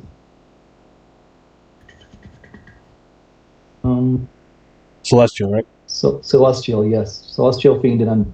Yeah, you don't get any feeling of any of the Fiend or Undead. Or Celestial. Sorry, I didn't want to give any false hope. So you don't get any really good any feeling about that. Nothing comes back that kind of... Nothing makes your hair stand up or anything. You guys all get in this room, and pretty much all it is the stalagmites these wolves are chained to. And on the east wall, there's this natural chimney, that fissure, that kind of leads up. There's rubbish that's been at the bottom that's been discarded, kind of like someone's throwing it through there, like scraps of food, bones, stuff like that. But yeah, so there's this pile of rubble that kind of leads up to this natural chimney on the east wall. It's within range of everything. It is not a huge room keeping these wolves in. So this seems like where they throw all their leftovers from their kitchen area, their dining area. Yeah, that's kind of what you would get the sense of. Yeah. Okay. Eric, is that hole? Can you climb up there?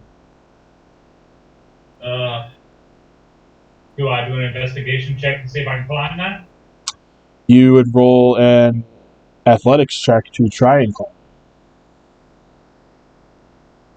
Can I investigate it first to see if I can? To see if it, how do you want to investigate? What would be your method? I want to be able to see if there's like an easy way to do this, or is it? There's no. I can tell you that rolling. There's no discernible path that looks easier than another. It's all just kind of falling through at this even thing because they've been throwing it through there for a while. So it's kind of all just this slope up to this chimney. Can you see an end to the chimney? Can we look up it and see, where the opening ends on the other side? No. You can see light coming through, but you can't see through. It's big enough to throw stuff through, but we can see the end of it. I mean, we can see that there's an end to it. Light at the end or something. Right. The only thing you can pick up on is you can see the flicker of flame through there. I'm afraid if I go up there alone and I wind up in their dining hall or something, I'll be up there alone. Well, I feel like you can't fit, so you're not going to end up anywhere else because you can't fit through the chimney. Oh, okay. Okay, so we can't actually fit through it then. No, you're definitely not going to fit through it. Unless someone can shrink themselves, and I don't think the wizard's at that point yet. I guess we go back towards the other way. Well, Okay. Can we investigate the pile? The pile of rubble? Mm-hmm. Yeah, go ahead and roll a perception check as you kind of dig through. All of us? Or Yeah, anyone who wants to dig through it can. Anyone who wants to dig through the garbage can go for it. Now I've seen everything. I never thought I'd see a noble dig through the trash. No, I kept my hands clean. I rolled. That was less than what I wanted to do. What'd you The roll? smell alone warded me off a 2. Oh. Yeah, you kind of just walk through it. No, that's. I'm good, thanks. Eric, what'd you roll? Okay, so that's going to be my perception of passive wisdom. No, just your regular perception skill. So if it's your D20 plus your wisdom skill. If you're proficient, add your proficiency bonus. Yeah, it's going to be 15 plus 2, so 17. Okay. Yeah, you kind of dig through and you can see scraps of meat and old bread. Some bones you can't discern if they're human or not because they look like ribs, and a lot of people have the same looking ribs. Animals. So, and it does give off an odor. Some of this stuff has been here for a while that the wolves haven't. It's trying to feed the animals is pretty much what I got. Right? Yeah. That's what they use to feed. All the scraps come down here. Yep.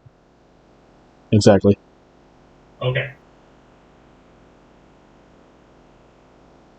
Yeah. So, I guess we go back into the first area we was in and continue down the hall. Okay. So as you all make your way back around the corner, you still got your torch lit, right? Okay. You guys make your way around and start going up there. The main passage from the cave mouth, it kind of climbs pretty steeply upward. The stream kind of plunging, splashing down its west side of the path. A side passage, as you get up here, leads west across the other side of the stream. So you guys are on the side climbing these steep steps, the stream kind of working its way down. On the other side of the stream, you can see a passage that leads westward into the cave.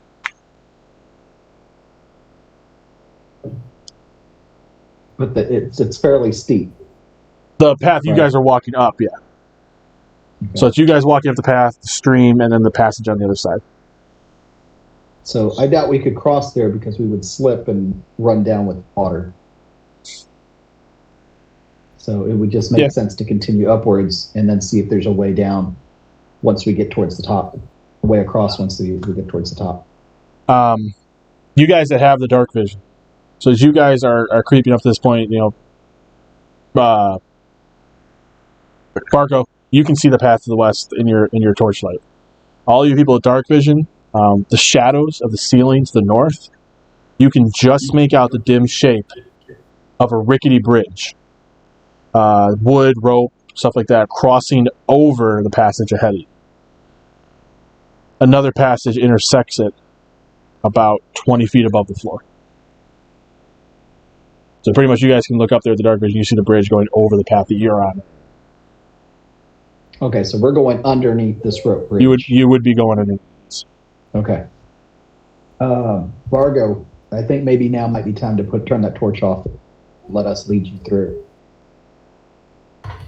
Okay, fine. I'll put it out in the stream and put my trust in these guys. Yeah, so you guys kind of hear a dump with it, and it floats down the river toward the front of the cave. Mm-hmm. Okay, Eric, continue to take the point. We'll Bargo and Freya will stay together closer, and hopefully we can make it underneath this rickety bridge without being noticed. I agree. Can we listen to hear if there's anybody on the bridge? Go ahead and roll a perception. 15. 11. 10. Yeah. 7. No. 7. Oh, No, you guys don't hear anything on the bridge. You guys gonna keep approaching that way? Yeah. Keep continuing north.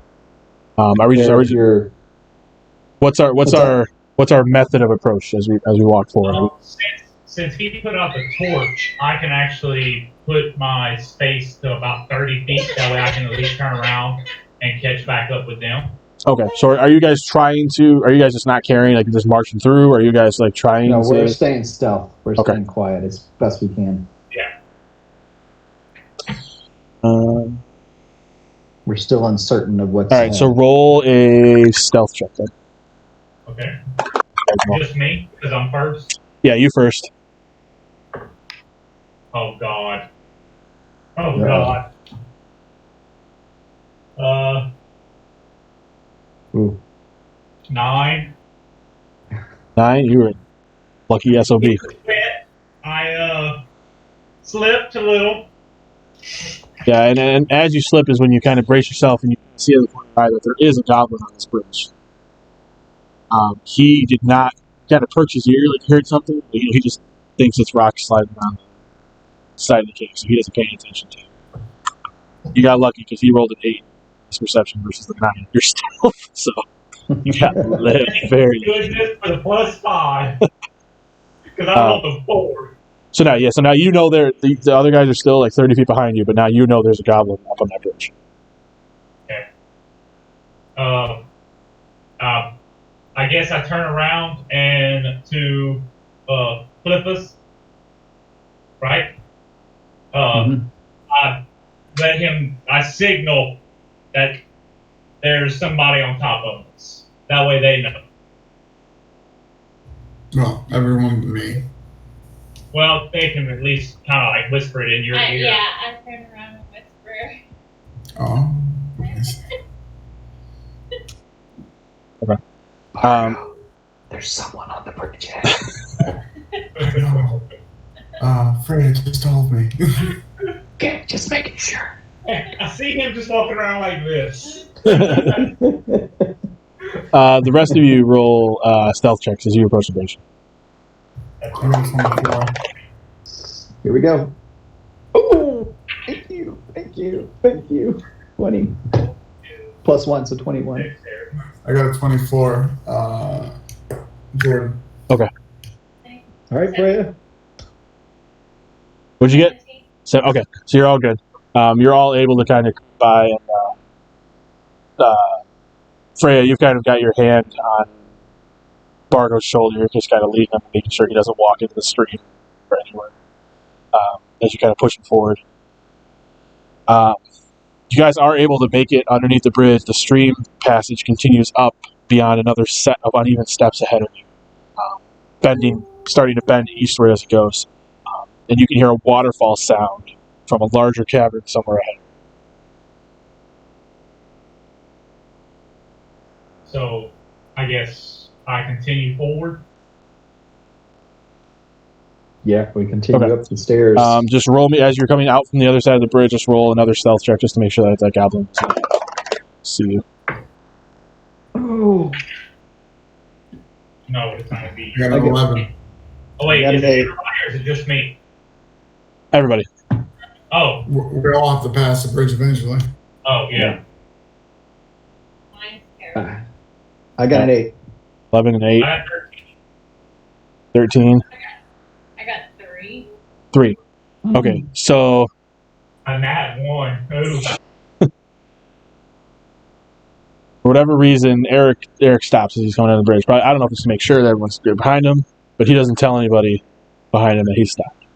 So you all bump one after the other into each other in front. Oh, wait, whoa, it's not me that nat 1. It was her. No, I know. Oh. Oh, okay. So you all bumped into each other, but the thing is, you all failed the stealth check on this one. So as you all bump into each other, it's mostly Bargo getting caught between two people, not ready for it, and Flifus' armor rattling as he hits the person in front of him, and Freya just kind of bumping into someone, and she doesn't wear armor, she's bumping into all this hard stuff that Bargo's wearing, the sword poking her. So they all kind of let out like a cry or a whimper. This goblin now finally notices You guys walking underneath. When he does notice you, all he lets out is a scream in Goblin. Freya, you would understand it as "Let it go, let it go." As he screamed it up the passage. The passage That's not good. suddenly fills with this mighty roar. This huge surge of water comes pouring down from the eastward bend ahead of you. So, you are all going to roll dexterity saving. Oh, God. 9. Dex save is 24. Okay. You said you got 9, Flifus? 9, yes. 7. Okay, what do we do? Got 16. Your dexterity. Plus 2. Yep. So 8. Yep. Okay, so We're going swimming. Freya and Bargo, you guys are still near each other from, Freya helping you through. Freya, you're able to notice a little step nook that you can get up. You kind of just step up there and you grab Bargo and just kind of yank him up there with you to pull up to the sides. You, Flifus and Eric, you guys are still kind of inward of the path. And so you guys, at this point, are going to have to roll a strength saving throw. Because you guys did not get out of the way of the water in time. Great. Beautiful. 17 plus 4, that's 21. Okay. 16 plus 2, so I have 18. 18? Okay. So yeah, you guys are able to kind of just brace yourselves. Flifus, you kind of stick your shield in to give you some kind of barrier from the water. Eric, you kind of stick your bow into a nook and use it as like a prop to stop yourself from being washed backwards. So you guys are good. The goblin overlooking you goes, he's still on the bridge watching, he goes, again! And again, you hear this roar come rushing around. So everyone roll the dex save again.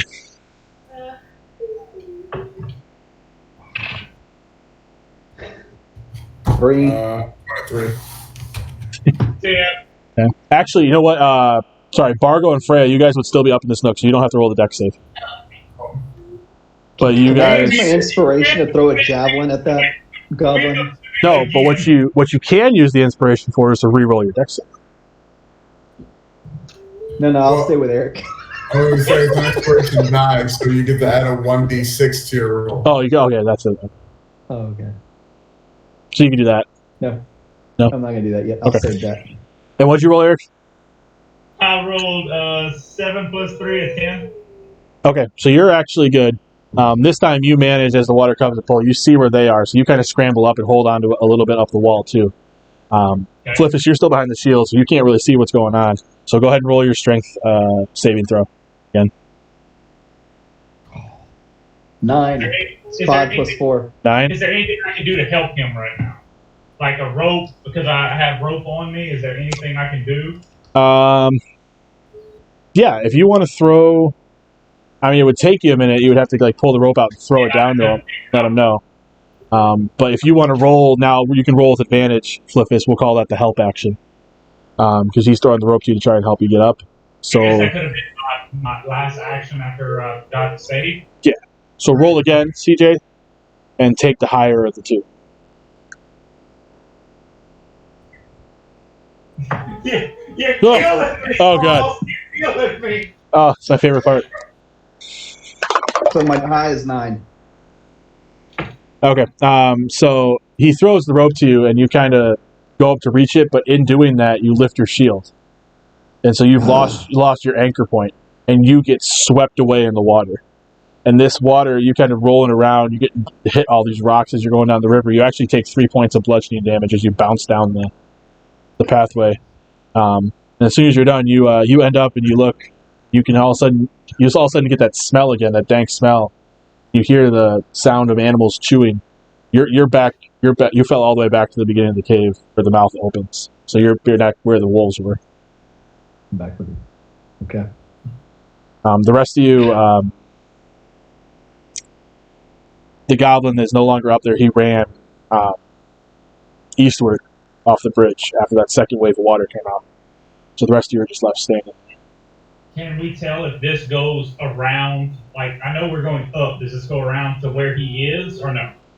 You wouldn't know. You can assume. Okay. I mean, it bends the same direction he ran, but he was above you and was kind of... I'm done with this. I'm going to turn my torch back on. Yeah. And I think at this point, it's... Yeah. I know someone's there. For sure. Should someone go back and meet Bargo? Not Bargo. Flifus? How many feet away from them am I at this point? No.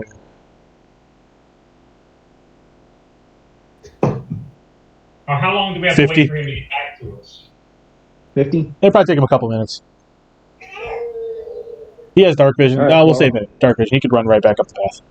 Yeah. So I'm at this point. I'm running back up towards. Yeah, you just kind of hear the clink, clink, clink, clink as he's running back up. I'll give you guys a shot at really doing some damage. I'm gonna go first this time with my light. You guys can all see in the dark. I'll go first. I'll attract their attention, and then you guys can cover me from just outside the dim light. Do you want to wait for me to catch up to y'all first? Am I there?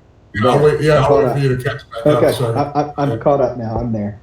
Yeah, I would say that when you get back. So that's what I'm suggesting. I'll go up a little bit.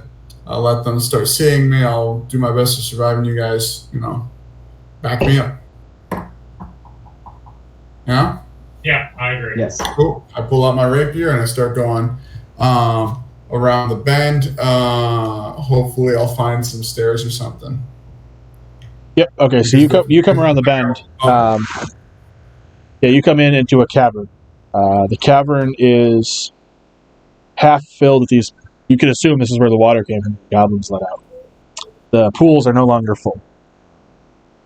There's a narrow waterfall that's high on the eastern side of the wall that kind of feeds the pool, so they're starting to fill back up.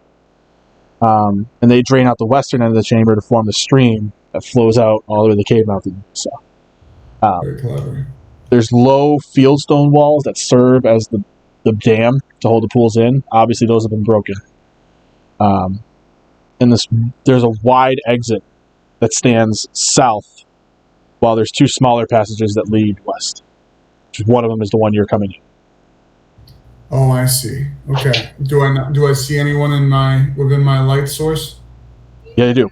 There are 3 goblins in this cave.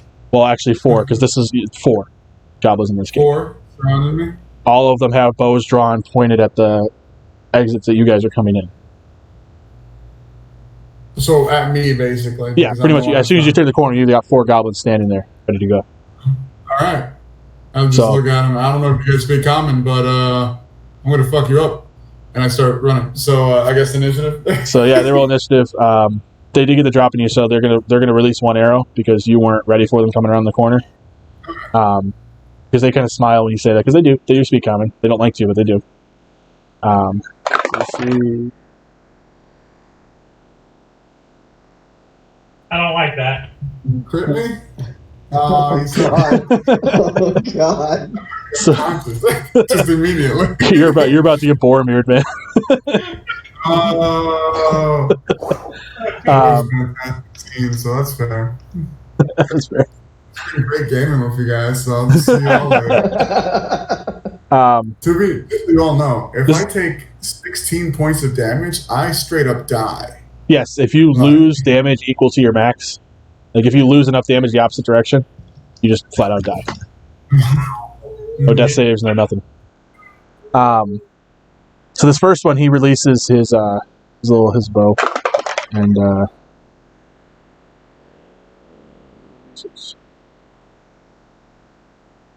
5. No, 6. damage? Sorry, 6 damage. Oh, That was double. It was a crit. He releases his bow. Real The second, all 4 of them are taking their shots off.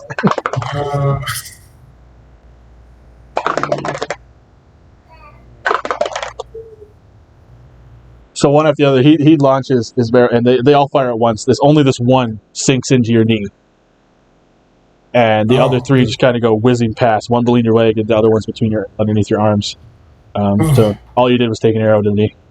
Jeez. I used to be an adventurer. You wanted to be an adventurer. Yeah. You guys would have heard me like, oh yeah. There's definitely combat. So at this point, how far ahead was he? He ran around the bend, so he'd probably be 30 feet ahead of you, out of sight. But everyone else can go ahead and roll initiative.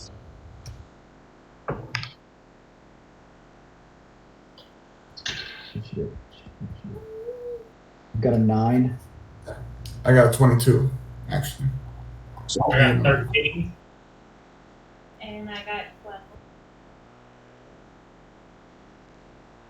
12. I'm definitely big and clunky. I don't get anywhere quick. Eric, what'd you get? I got 13.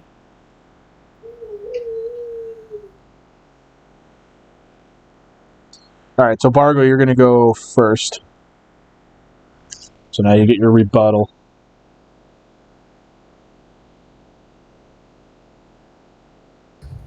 Nice. Okay. So you got shot in the knee. Okay. Are they in a? Are they close to each other? Are they spread out from each other? They're probably a good couple feet away from each other, standing in a straight line. Like they were just ready to a firing line. Mm-hmm. Okay. Oh, jeez. I flip my rapier around. I pull out the arrow. You see, like there's a gout of blood, and I start just like slowly like singing like a battle dirge. And like you can see like magic, like, well, you guys can't see it. They can see like blue energy like coming out of my mouth, like almost like a fog, and falling and rolling down onto my knee, healing me for 6 points. So I'm back up to full. That was my bonus action healing word spell. I'll then take my move and murder one of them, or attempt to murder one of them. Which one shot me? Farthest on the left, if you're looking at him. And like literally that happens, and then I look at him and I point my rapier at him and I charge. Do it. 15 hit? Yes. God, that would have looked real dumb if I missed. 9 damage. 9 damage. All right, you have killed him. So he's literally run up. He's like stumbling to reload, and he just falls down. And then I point at the next one in the line. Yeah, you just Zorro'd him. He just falls over. And do you get to attack again, or you're just like you're readying yourself to like? I'm out. Let's move. Bonus action and action. That will bring us to Eric. All right. I guess I made it to the entrance now. Yeah, so you'll be able to move up. You can move up and say that you rounded the corner in the time that he was taking his turn. The rest of you all have rounded up the corner if you were continuing onward. So, how far are they from the entrance? 20 feet. 20 feet. Okay, so I can do my whole move then. Yep. Okay, I guess I'm going to I guess I'm just going to attack with my daggers, I guess. Just mixing it up. Okay. Yeah.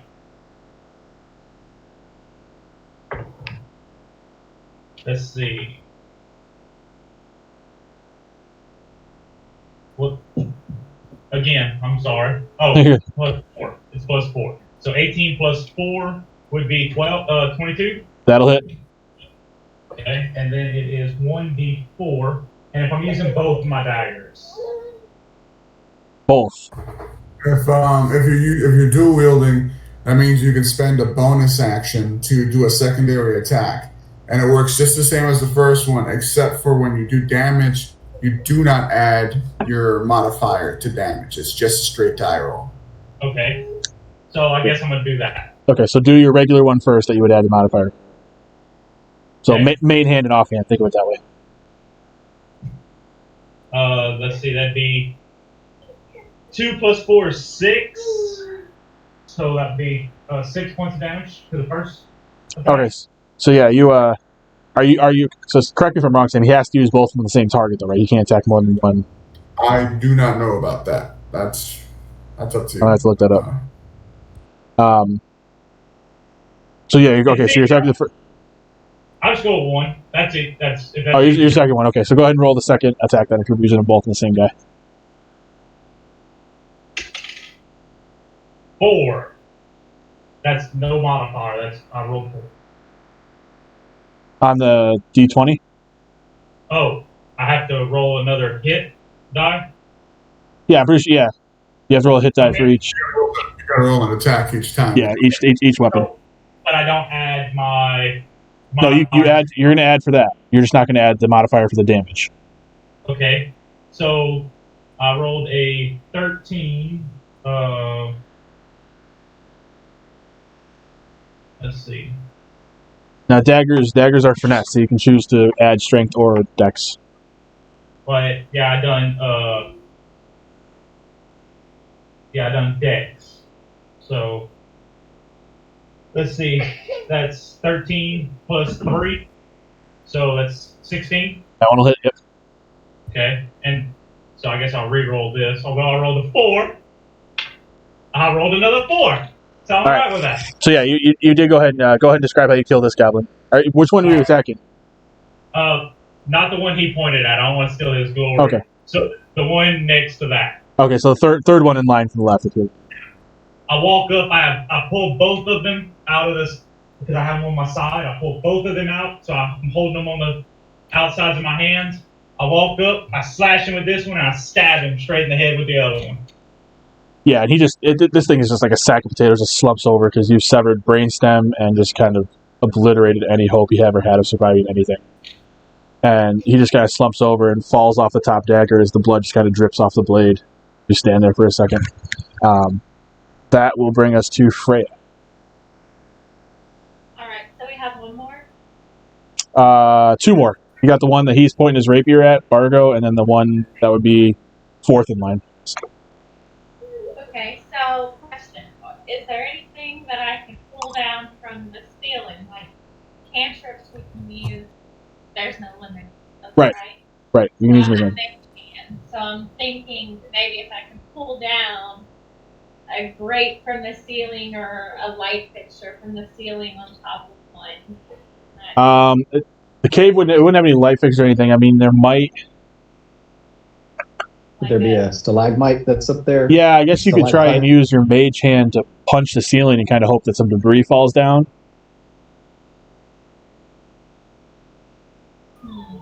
I would knock a stalagmite right down.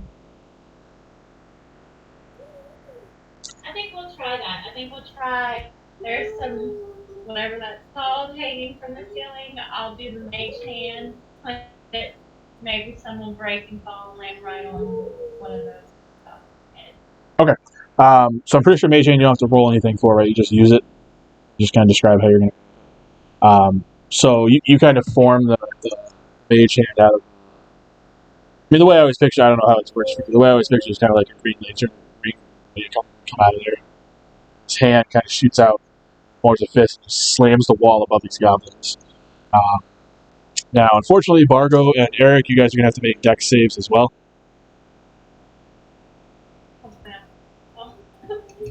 It's 19 total. A dex save, correct?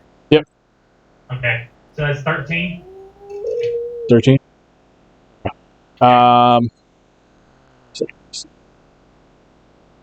What is your Freya? What's your spell save DC? What was that? 13? 13? 14. 14. Okay. What did you roll, Bargo? 19 total. Eric? Wait, what did you ask? What did you roll? What did you roll? I rolled 13? Okay. So, as she punches it and the debris and stalagmites start kind of falling down, Bargo, you hear it in time. You kind of to your rapier, you kind of tuck and roll, and unfortunately, the goblin does the same thing, and Eric, you're still kind of like just relishing over this thing. So a little rock just kind of comes and plunks you on the head. You only take like 2 damage. It's bludgeoning. All right.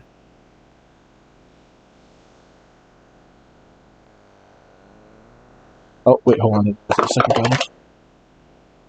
Oh, the second goblin takes 2 as well.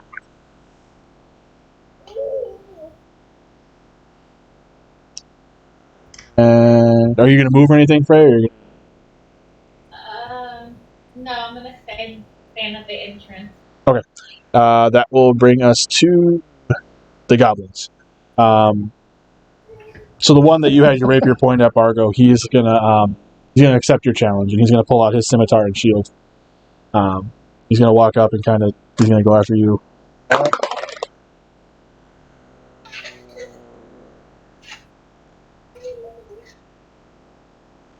And as you're getting up from your roll away, you're able to kind of just weave out of the way of his slice, and hold off on you getting stabbed. The second goblin, he doesn't go to pull out the scimitar. He actually pulls out a horn and just lets out a long blast. And that'll be his turn. That's all he does is lets out a couple long blasts, and then he pulls out his scimitar and he's ready for the next round. So that'll bring us to Flifus. Finally. Well, roll some better initiative. I know, right? I'm telling you, I'm a little slow. All that heavy armor. All right. So I'm going to charge in. I see the goblin with the horn. I'm running straight at him. Morning Star in hand, shield raised, and I roll a 13 plus 6 on the modifier. Yeah, the attack bonus. So that gives me a total of 19. That'll hit him. That'll very hit him. And I roll 8 plus 4, so I hit him for 10 damage. You can describe how you kill that goblin. Again, he's in the middle of blowing the horn. He's blasting the horn. Just as he finishes and he's bringing the horn down, I've been charging at him, Morningstar in hand, straight over the head, and I bash him down into the ground. Head explodes. Watermelon mush on the ground. Nice. All right, so that'll bring us back to Bargo at the top of the order. All right, he sees the goblin pull out his sword, his scimitar and shield. I see there's a brief opening real quick, and I'm going to try to get past his shield and drive my rapier into him. It's a 14. That actually misses. I thought so. Taking a note from Eric, I still have my torch in my left hand, so I'm gonna try to swing that at him as a bonus action. There you go. Okay. Nice. There we go. That's a 23. Yep. Yeah. What do you think damage on the torch is? I wouldn't. It's going to set him on fire. It's not an unarmed club? strike. Yeah, let's treat it as a club. It's a club. D6. 4. Club is a D4 bludgeoning. Cool. All right. That is 6 damage. 3 plus 3. So go ahead and describe how you kill this goblin with the torch. Yep. So literally, I go. He blocks at the shield and throws my hand up, but that kind of distracts him from my left hand, where I just shove it into it. I just shove this lit torch into his face, just and then I just hold it there as he's backing up, and I push him into the ground, and it's like putting out a cigarette on the ground. It's not good. The abusive father with the cigarette burns no, you didn't do it right. He just keeps screaming the whole way down, just no, and he's just burning his face, and eventually the screams stop. You're out of initiative as this room is clear. You're all in this room now, so you can all see what Bargo had saw at the entrance you came from, an entrance right next to it, and then the big opening to the south. Want to do that? Okay. Do we have an idea of what the big room goes to? Goes to another one. I'm guessing based on the way it sounds, the path that goes west would lead to the bridge that we passed under, if I'm getting this right. Yeah. That's the way it sounds. So let's head south, this is my opinion, and see that room before we head to the other way. Yeah. Yeah? I agree. Cool. Shit, I got shot in the knee. How about we put the guy with armor in front this time? All right, so you guys will be able to enter like probably 2 across as you go in this room. I'll stand next to Flifus if he doesn't mind. Hobbling I don't with mind your being arrow on the Not knee. at all. I need someone I I've can got my shield up. Before we go, see, I'm sitting at 11. But before we go any further, I'm going to go ahead and use lay on hands to kind of get my head right. Since I'm still a little woozy from tumbling down feeling a little woozy here from tumbling down the hill. So that'll expend 3 hit points off my lay on hands. So I'll have 2 hit points remaining on lay on hands. And I'll be back to max health at 14. All right, and let me go ahead and cast Divine Sense, just to see if I can sense anything ahead. Yeah.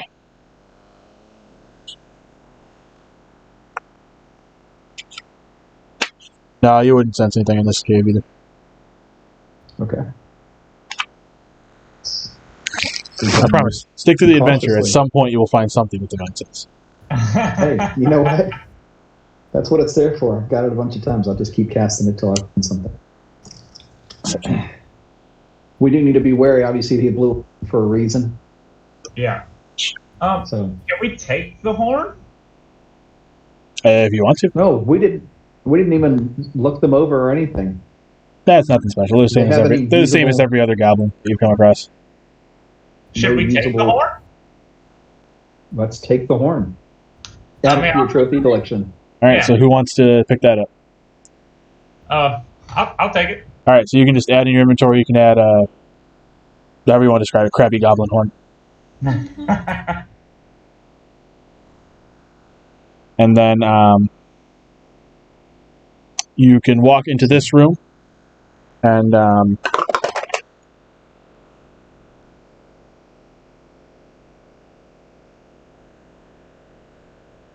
right.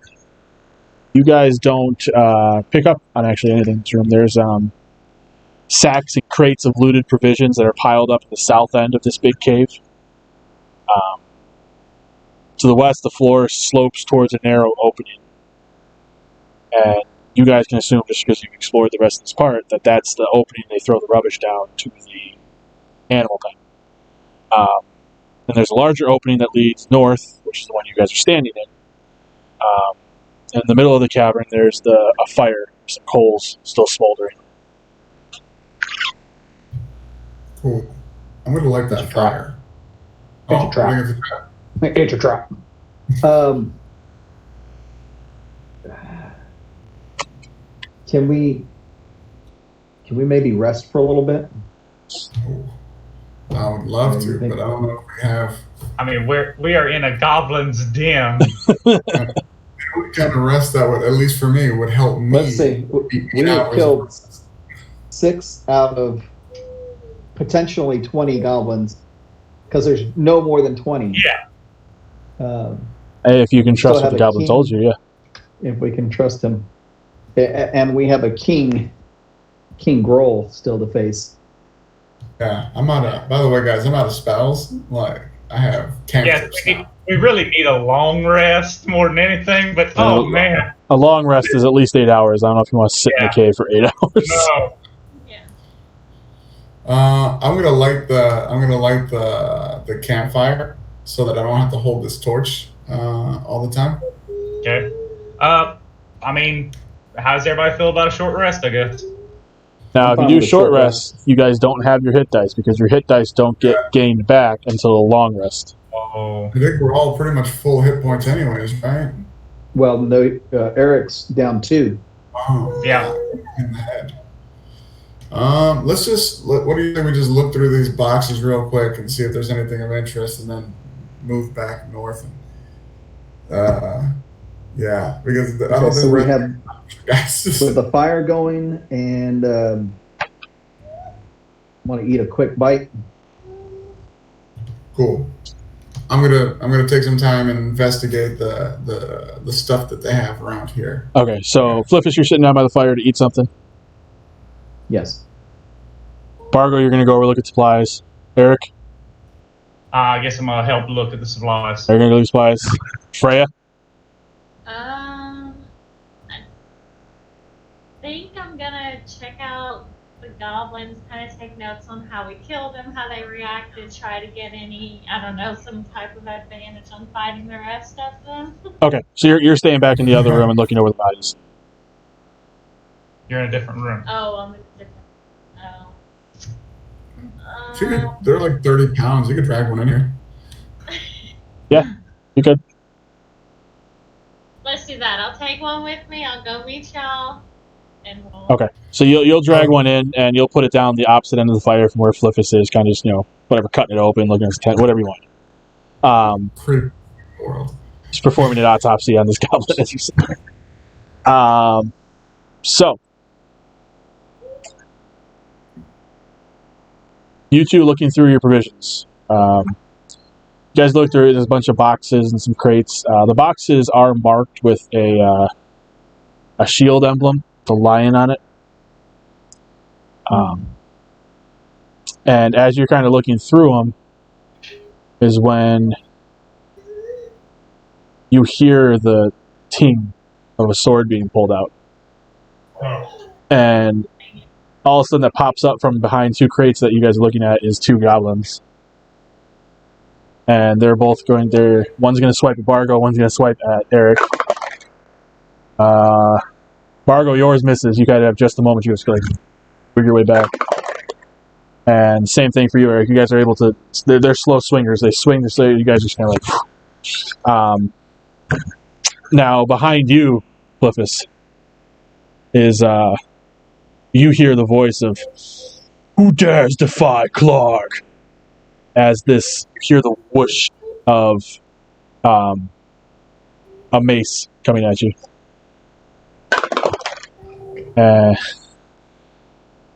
Not doing this on purpose, I promise.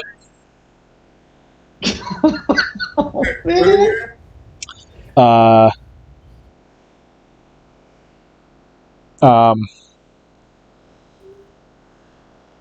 gotta get my D8s out. I didn't roll in that 20. That's what you. Oof.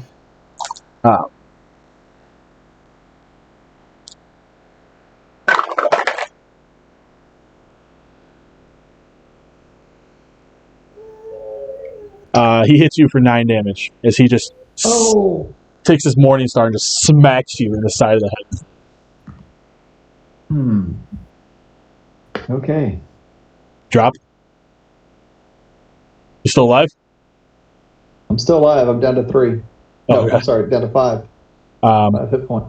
As he finishes this is when you hear the snarl as the wolf jumps over you towards Freya and jumps over the fire.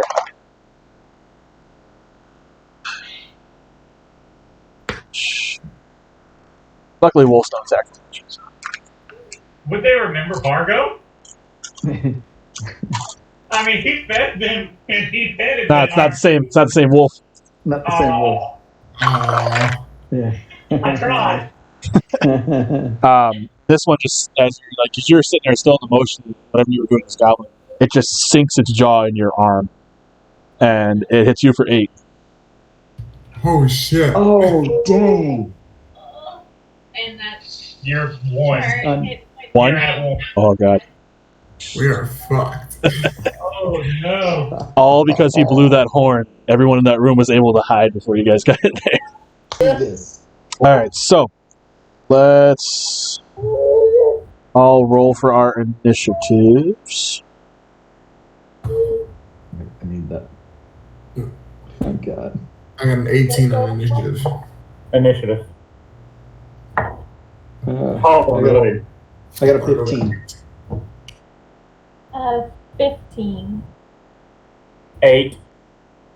Oh God. I mean, just, this is going to be where I go downhill when y'all need me most. No, you might actually get lucky because Clark only rolled a 3. Hey! Down to 1. Well, he put everything he had into bed. Crushing your head in, yeah. You got lucky that the wolf didn't go after you too, man. Yeah. Well, he's still there. Wolf is he's on the other side of the fire, but he's still there.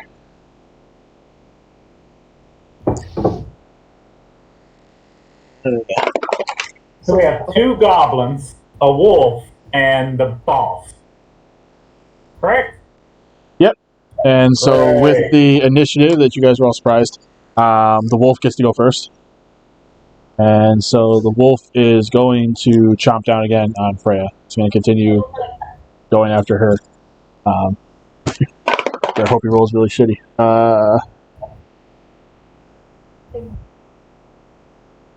Okay, so yeah, he does hit you on that one. Oh no. Oh yeah. That's another 8. Okay, so I have 1, so am I just... So you had 1? Okay, so what was your... Okay, so you're not going to go leg. So now what you do is you go unconscious. Okay. So now on each of your turns, you're going to roll a d20 when we get to you in the order. If you roll a 10 or better, that's going to be a success. Less than 10 is a failure. I think it's natural 20 counts as 2, or do you get to stand right up? I think you get to stand right up. I think. Yeah, and then if you roll a natural 1, that counts as 2 fails. Yeah, 2 fails. Oh, So you man. like really die. And you get 3. If you get 3 failures, you die. Yeah, no, it's right here. Yeah, he rolls on a return, right? Whenever she comes up in initiative. Yeah, you roll on your turn. Okay. So that was the wolf. Now it's the goblins. So again, these goblins are going to step out from the provisions, and one is going to swing at you, Bargo. And he's going to miss again. And the other one swings at you and misses, Eric. So they both miss you guys again, but now you guys are face to face, each with one of them. That will bring us to Bargo. Okay, jeez. I can't disengage with these guys, so... Alright. I'm going to attack the one that's been swinging on me, see if I can't kill it. 15 to hit. That does... No, it doesn't hit. He's got his shield out. I'm sorry, that doesn't hit. Oh, shit. Alright. No. I don't try to kill players, but I also don't try to not kill them. No, I was going to say, it's like any chance I get disadvantage since I got this guy next to me, but he's not engaging my guy. So, alright, I'm going to swing at him with my torch. Alright, both miss. Alright, yeah, he kind of just like ducks everything out of the way. That'll bring us to... Okay, so... We'll do Freya and Flifus, you guys roll the same. So normally I'd let you guys pick, but we'll do Flifus first, so you guys can just do death saves. So Flifus, you're up.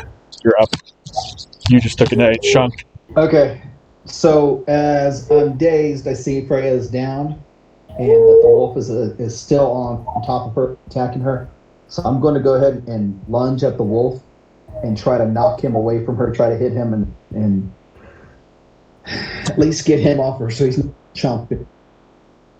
Let's see. So I rolled a 17 plus 6 attack bonus, 23. That'll hit the wolf.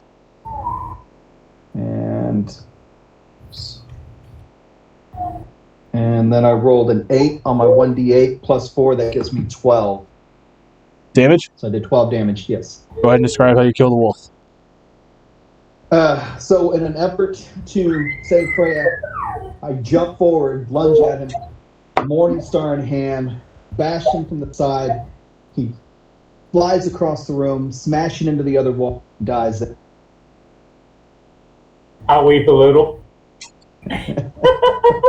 Clark, that was Clark's pet, so he'll just look angry and go, Clark will build a throne from your puny bones.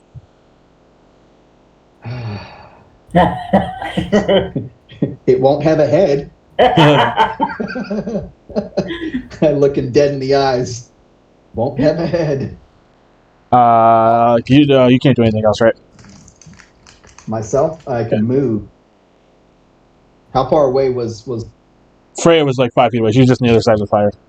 Those two are probably 10, 15 feet. Bargo and Eric. Well, I'm going to stumble back to get away from Clark as much as I can. So So you're just leaving Freya there? Yeah, well, I've already gotten the wolf off of. You done what you could. I did my part. It's up to you. All right, so then Freya. Can I drag her with me and move maybe half the distance that I would not move? You don't have to move half the distance. You roll a strength check. Okay. Athletics. So I rolled a 15 plus 4, that's 19. Athletics. Right, but okay, so that would be plus 6, so it would actually be 21. Okay, so you're able to drag her whatever your full movement speed is. Okay, then I would go 30. Okay. So you're going back. You'd probably go back towards the opening where you guys came from. Correct. So you dragged her over there. Freya, you can go ahead and roll your d20s. See what happens. 7. That's a fail. Yes, that's one failure. So she's just unconscious, correct? Yes, she's just unconscious. You can roll a. Can he do healing, touch hands, or whatever it is to her? That's what my question was going to be. If I do lay on hands for her for the remaining 2 hit points that I have, I don't think it says anything about not using it on unconscious. Yeah, you can use it to heal anybody, unconscious or not. It still takes up an action, I think. But yeah, it'll still So you can do that. On my next turn, I can. Yeah, on your next turn. Okay. That will bring us. Did you able to carry her? I'm sorry. I don't mean to cut you off. Yeah. You was able to carry. Okay, I'm sorry. Yes, I was able to carry her. Eric, So she is started to move away. your turn. Okay.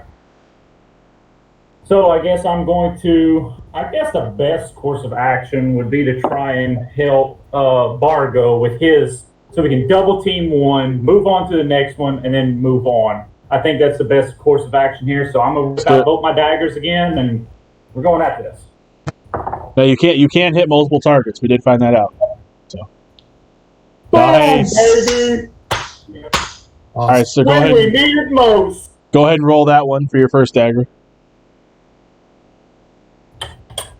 Well, that rolled off the table. 20 plus 3. 2 plus 3. That's what I was going to say. My bad. 5.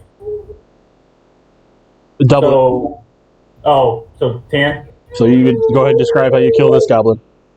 Okay, so with seeing all the carnage going on, watching Flifus get his head bashed in, then watching Freya go down, I kind of go into kind of a rage because now I've kind of started to almost kind of grow a relationship with these people. I've been with them a couple of days now. At first it was a job, but now I'm kind of starting to feel it. So in my bit of rage, I pull out one of my daggers, stab him straight in the side of the head, almost kind of like Riddick does when on the Chronicles of Riddick. Just stab him straight in the side of the head and just let him fall over. And then I'm going to go ahead and attack the next one. Go for it. All right. 4. Do I double that or no? No, you don't. You have to roll your another attack. Oh, Yeah. golly, I keep forgetting that. My bad. There you go. So 14 plus 4 is 18. That's good. Okay. 1. Did 1 damage? No, that's valiant. That's valiant. So yeah, he's kind of just like still reeling. You just kind of go back. You just kind of nick him. You just got a little nick in his arm with this tip of this one dagger. I'll take what I can get. That will bring us to Clark, who he sees his wolf die and he knows exactly who did that, and so he's gonna march over to you. and he's going to raise up that Morning Star and just bring it. Actually, you know what? I lied. No, he is. He's going to come up and bash with the Morning Star. It didn't go down. So what is my armor class with my shield? What are you right now? 16. 18. You have it out there, right? Yes, I have it out. All right, so you're able to, as he brings it down, you're able to bring it up this time over you and Freya's body, and you hear the clink as it bounces off of your shield, and that will bring us to the wolf is dead. Goblin, who's going to take a swing at Eric, who just tried to kill him. Does a 17 hit you? Yeah, I'm at 14.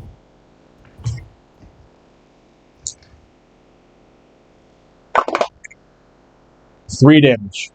As he brings this thing down, and just kind of gives you a nice deep cut across your belly. Not enough to do anything. That'll bring us to Bargo.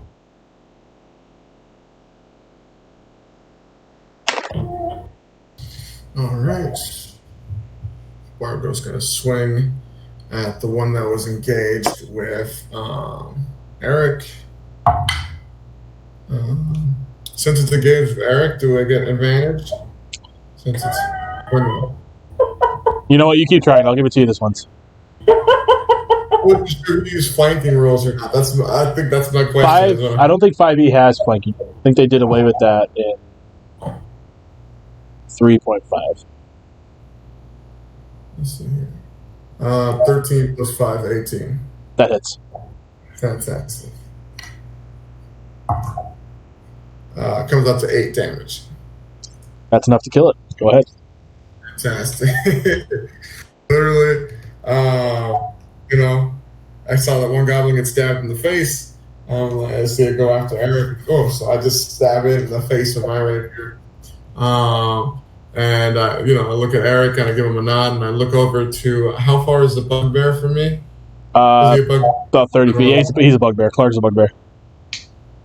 How far did you say he was? I'm sorry. 30. 30 feet. Yep. Cool.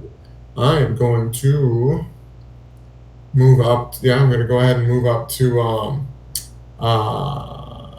15 feet from him and throw the torch at him. All right. As my bonus attack. Oh, nice. 17 plus 5. 22. Yeah, That'll do it, yep. 3 damage. 3 damage. All right. So yeah, you kind of as he's sitting there wailing away on the shield of Flifus, you just hear the thump as he gets hit in the side of the head with the torch and just kind of looks at you. Yeah. All right, nice. That'll bring us to Me? Yes. Great Flifus Quintillian. Okay, so that 1d that inspiration 1d6 die, that's what I have, right? Yeah, Does that have to go towards my attack roll? Could I actually put that towards the damage roll as well? No, just anything you roll a d20 with. Anything I'd roll a d20 with. Okay. At this point, I'm going to try. So if I give her the 2 health points, does that bring her out of being unconscious, and that brings her back to where she can take an action? Yeah. Yeah, it should, yeah. Okay. All right, then I'm going to go ahead, and since at this point we are, trying, I'm under the shield, guarding her, one hand on her, shields raised here, hands down here, and I'm going to give her the last 2 hit points that I have from Leon. Yeah, so you kind of, Freya, you feel the hand on you fading. As he presses right on your stomach, and you feel the power kind of surge through you. Some of your wounds start to close up, bites. You're able to sit up. And that'll bring us to your turn, actually. Okay.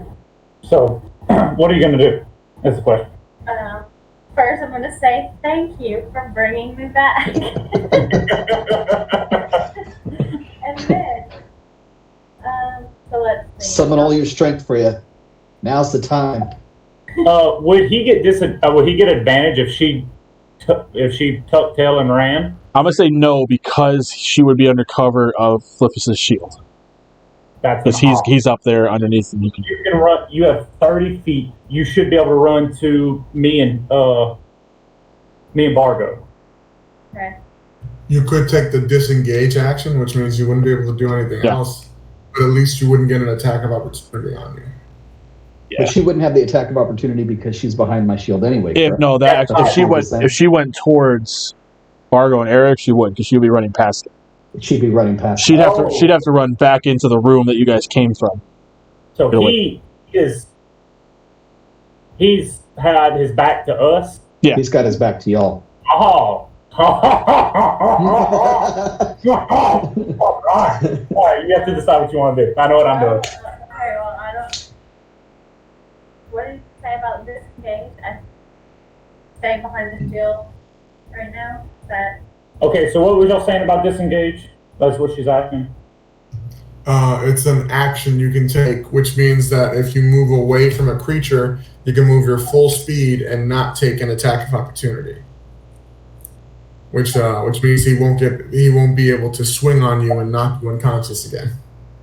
Yeah, she wouldn't be able to take an action. Yeah, you'd lose your action, but it would give her the opportunity to move up to. Good, yeah. Yeah. I want to do that. I don't have any more spell slots, so I mean. Yeah, you're gonna be attacking with your hand. All I have is with your wand. Staff. Oh, she doesn't have any spell slots left. No. Oh, okay. Yeah. I forgot about that part at the beginning, so I was just using them like. Oh yeah, she was just. You get a spell. You get a spell. She was operator spells. Everybody gets a spell. Run, Freya. Run. Full dash, so she can. And we'll fend him off. So she can actually run back into that room 30. Yep. Or she's right next to y'all, then. What? No. If she disengages, uses that action, she doesn't get an attack of opportunity no matter which way she runs. Right, but she could run directly towards them with disengage and not have a attack of opportunity. Okay, I think that's the best course of action, because I mean, me and him still have pretty good hit points, so, and then that will give you an opportunity to we can at least help you with our turn. So is that what we're doing? Yes. All right, she takes off. So yeah, she is now successfully behind you, Eric. That'll bring us to your turn. Okay, I'm actually going to pull out he's still focused on Flip, correct? He has turned his head at this point after he got clunked by the torch. Oh. That's right. That's no fun. All right, well then longbow then. Golly, that took all the fun out of what I was going to do. Sorry. All right. Blame Bargo, he threw a torch at him. Oh man. That's only an 8. Yeah, you go ahead and throw and pull it. It kind of ricochets off a rock next to it. Comes back to me. Can I catch that arrow or no? Is it gone forever? That would be epic, but no. Like, all right, we'll try that again. I meant to do that. All right, so that was Eric. That'll bring us to Clark. He's going to try and bash down on you again, Flifus. Oh, okay. And again, you're steady armed with the shield. It's the clunk, as he keeps bringing the Morning Star down on it. That'll bring us. Thank you, Dalton, for healing me. The shoulder is strong. That'll bring us to Bargo, top of the order now. I'm going to yell out in Elvish, since I think everyone here is Elven except for myself. What's his name? Flifus. I'm going to distract him, try to push him into the fire. And I'm going to, I'm not strong enough to push him into the fire, so I'm going to distract him. I'm going to go up to him and just pull out my dagger, and I'm just going to full on 2-weapon attack this guy. So let's see what I get. Yeah, they're trash. Yeah,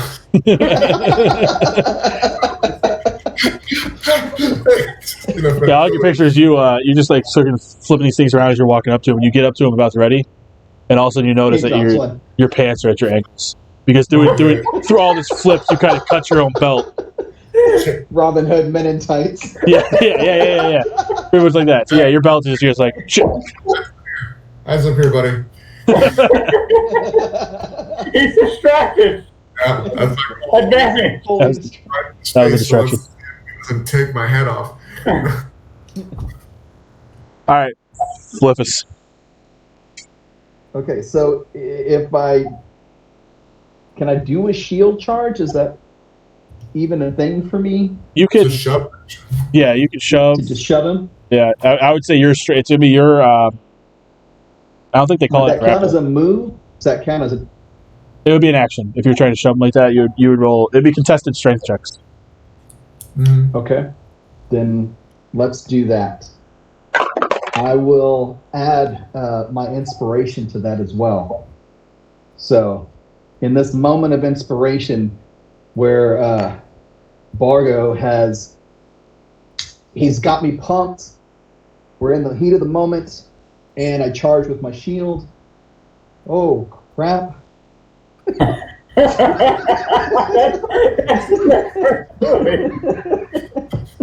And so I add a 1d6 to correct? Yeah, roll a 1d6 and add that in. Okay.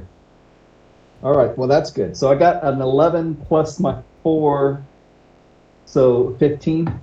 Okay.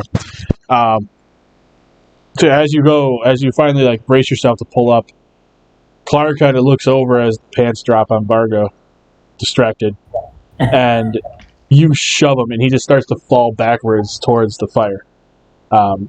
And he stumbles because you guys are still about 30 feet away from where that fire was. They're about 15, sorry. And he stumbles backwards, so now he's like right on the edge of it. I thought Phil, the hardest time saying your name, Flifus, went over to where, He dragged Freya back to the entrance of the room. Oh, Where you guys came from the north? Yeah. I thought it was fire stuff. Okay. So he dragged him. But yeah, you're able to push him back towards it. And he's just kind of stumbling back because he was distracted by pantsless Bargo. Okay. He didn't keep his eye level. He's looking all the way to the... That will bring us to Freya. Okay. What do we have? Just the ball. Sling or something? Do you have any cantrips that do damage? All I have is Mage Hand and Minor Illusion and Light. So, yeah. So, You got your quarterstaff. yeah, or my quarterstaff. So I you think, could trip him.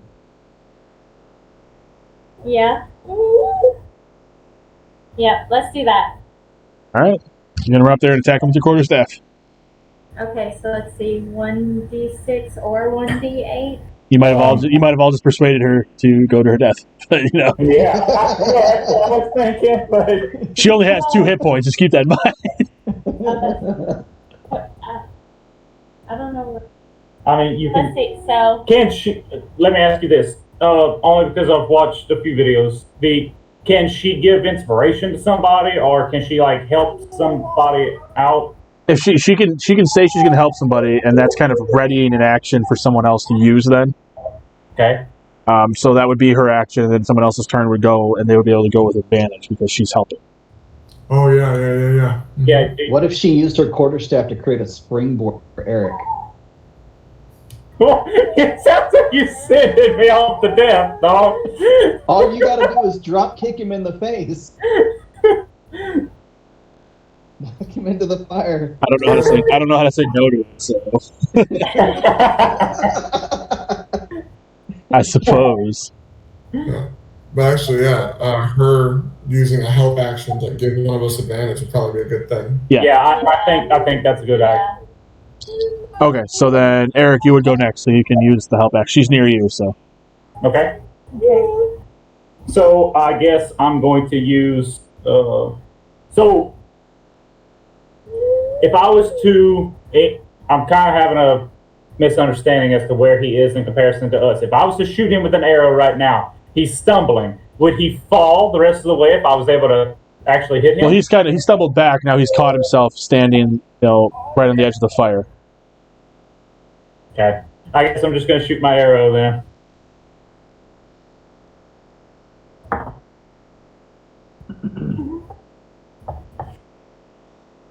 Eight. Lose another. Yeah, you got him just like taking off everything. You're hitting rocks all over the place. But you do have the help action. Oh, yeah. So I would say that as you go... Oh, wait. Oh, I might have hit my dice. Never mind. There you go. So you can roll with advantage. So that means you roll the d20 twice and take the higher. Okay. As Freya is kind of like calming you with a hand on the shoulder as you pull your bow back.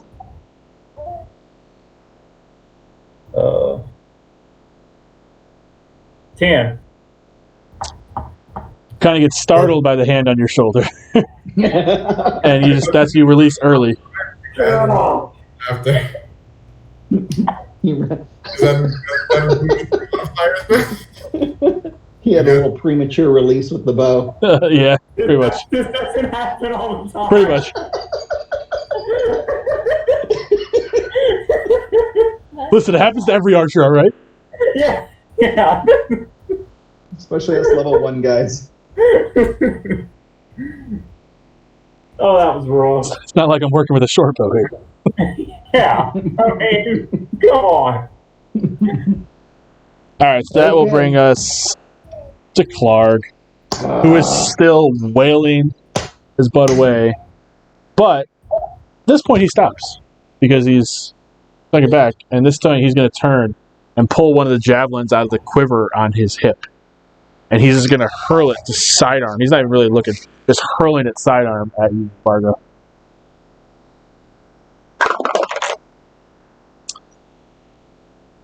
And as he does it, he doesn't release in time. I don't know if it's because he's stumbling. I don't know what it is. But he literally just goes to throw this thing, and because he's not really looking, he just puts it right through his foot. Oh, no! And he just lets out a... and leaves it, then pulls it out, snaps it over his knee, and like pissed off, and just drops it. That'll bring us back to Bargo. Pants still on the ground. As my item, I will lift my pants. That's your action next to us. All right, fantastic. Finally. Finally rolled something other than trash. I'm going to attack with my rapier. 15 plus 5, 20. That definitely hits. Great.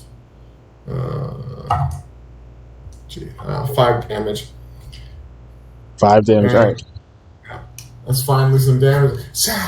And then I look over again at Flifus, and it's like, you can do it this time. He's injured. Come on.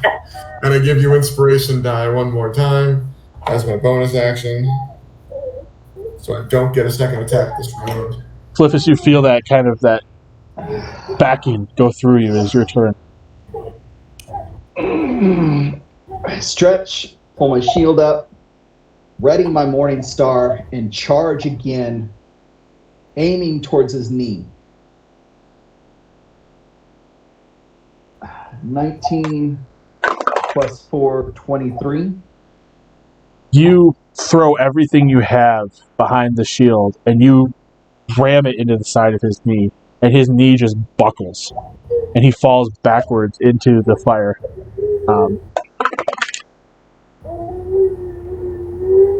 And he just starts screaming as he's standing there. He's slowly lighting on fire from all the furs and everything he has standing there. So he is now on fire. He's not going to die right away. He's on fire. Fire. Okay. So that was my action, correct? Not my move? Yes, that was your action. Action and your move, actually. Okay. Action and my move. So I'm standing next to him. Okay. Yep, and that'll bring us to Freya. Okay. Go ahead and give Bargo inspiration, because it ain't doing me no good. What? Nothing. Oh, okay. You just tell them. Yeah, that's what I'll do. I'll give Bargo some inspiration. All right, so you're gonna put your help action for Bargo when it comes to be his turn. That'll bring us to Eric. All right. I'm going to ready another arrow, I guess. I won't be happy until I use them all. Which is happening very swiftly. Let's see. That is 13. Plus. Oh, is that 13 with the? Yeah. Oh, isn't it? Yeah, you're starting to lose a little confidence in yourself there as your arrows keep flying by. Can I go around afterwards and just collect these things? we might let you do that just for compensation. This brings Clark. Clark is just screaming, and at this point, he's pissed off. He's going to swing at you again. Shield.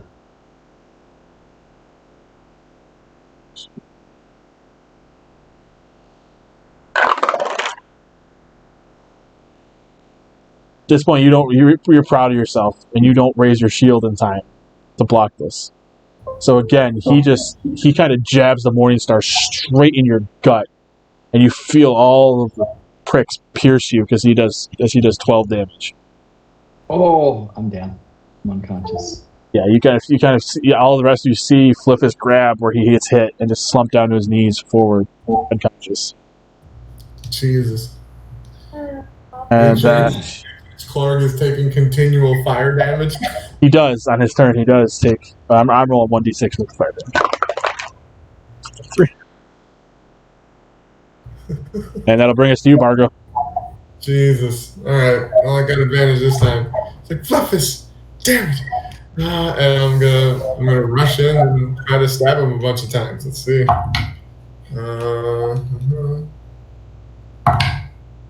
Nice. And I get advantage on the first attack, so it's good. Okay. Cool. So I got my first attack's a 16 plus 5, 21, and my second attack is a 18. Those both hit. Great. Oh, this is dagger. 3, 9, 12 damage overall. 12.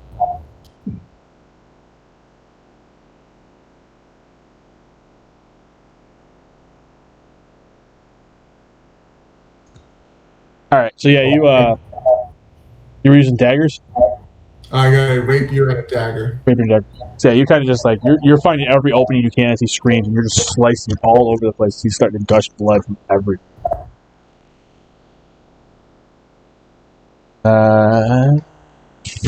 Flifus, go ahead and roll. Let's see. That's the D20.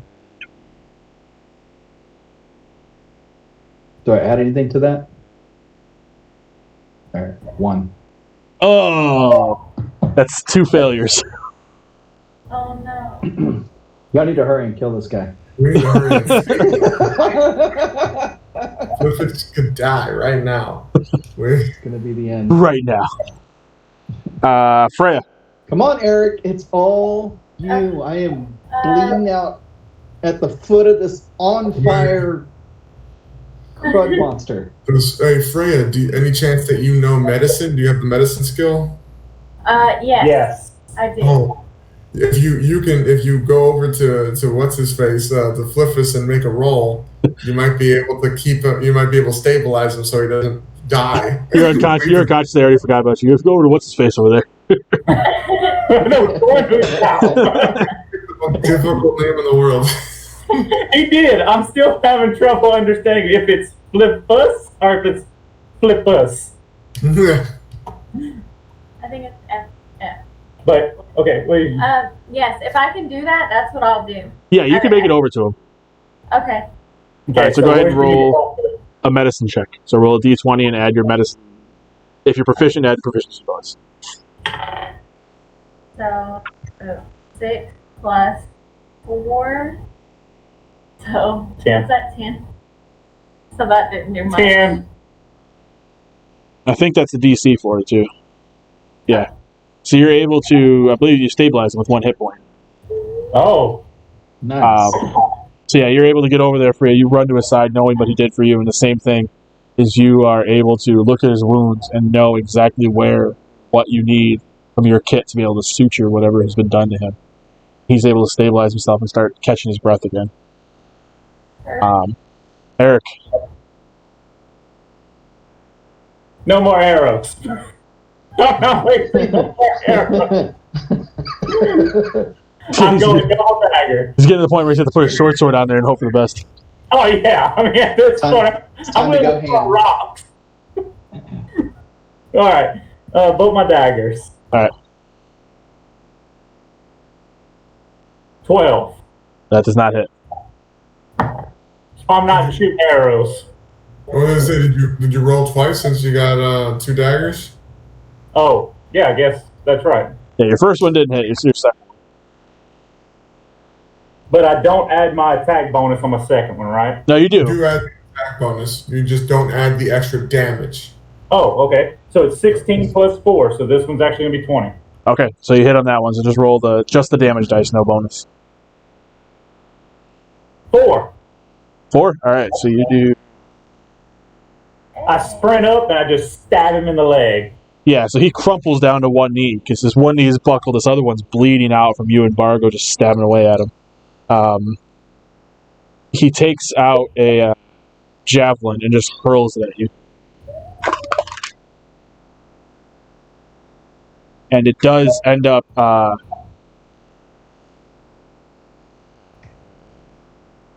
yeah, it ends up sinking itself into it grazes by like right on your torso, your stomach. It just kind of cuts you open a bit.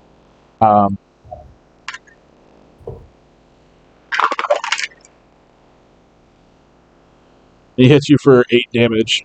That. I'm down.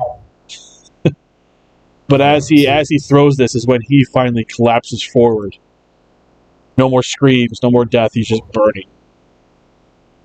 Oh, shit. He's gone. That was his last hit point. Nice. 8 is exactly what I have. So, Dude. you guys can run around. You're going to be able to stabilize everybody. So, I mean, you guys are safe now. Initiative, out of initiative. So I'm automatically stable? Well, you kind of assume someone would have run over and kind of, took care of you and stuff. I hope so. So you're Alright, back. so You're I'm back at at least 1 hit point. Yeah, so I'm at 1 hit point.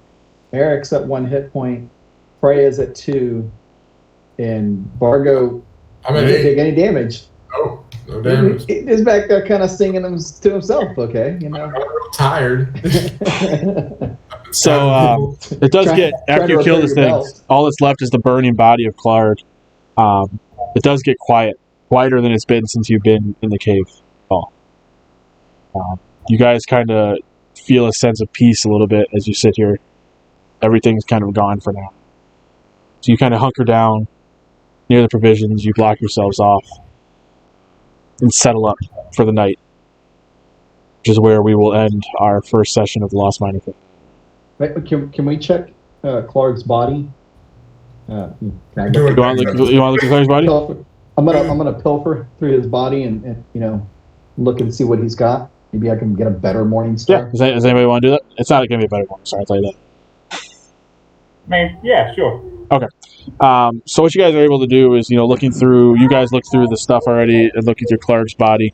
Those are stolen provisions, like I said, from the lion's shield on them. Clark has a treasure chest in it. You guys can figure out how you want to split it up. It does contain 600 copper pieces. It has 110 silver pieces. 2 potions of healing. And a jade statue of a frog with tiny little golden orbs for the eyes.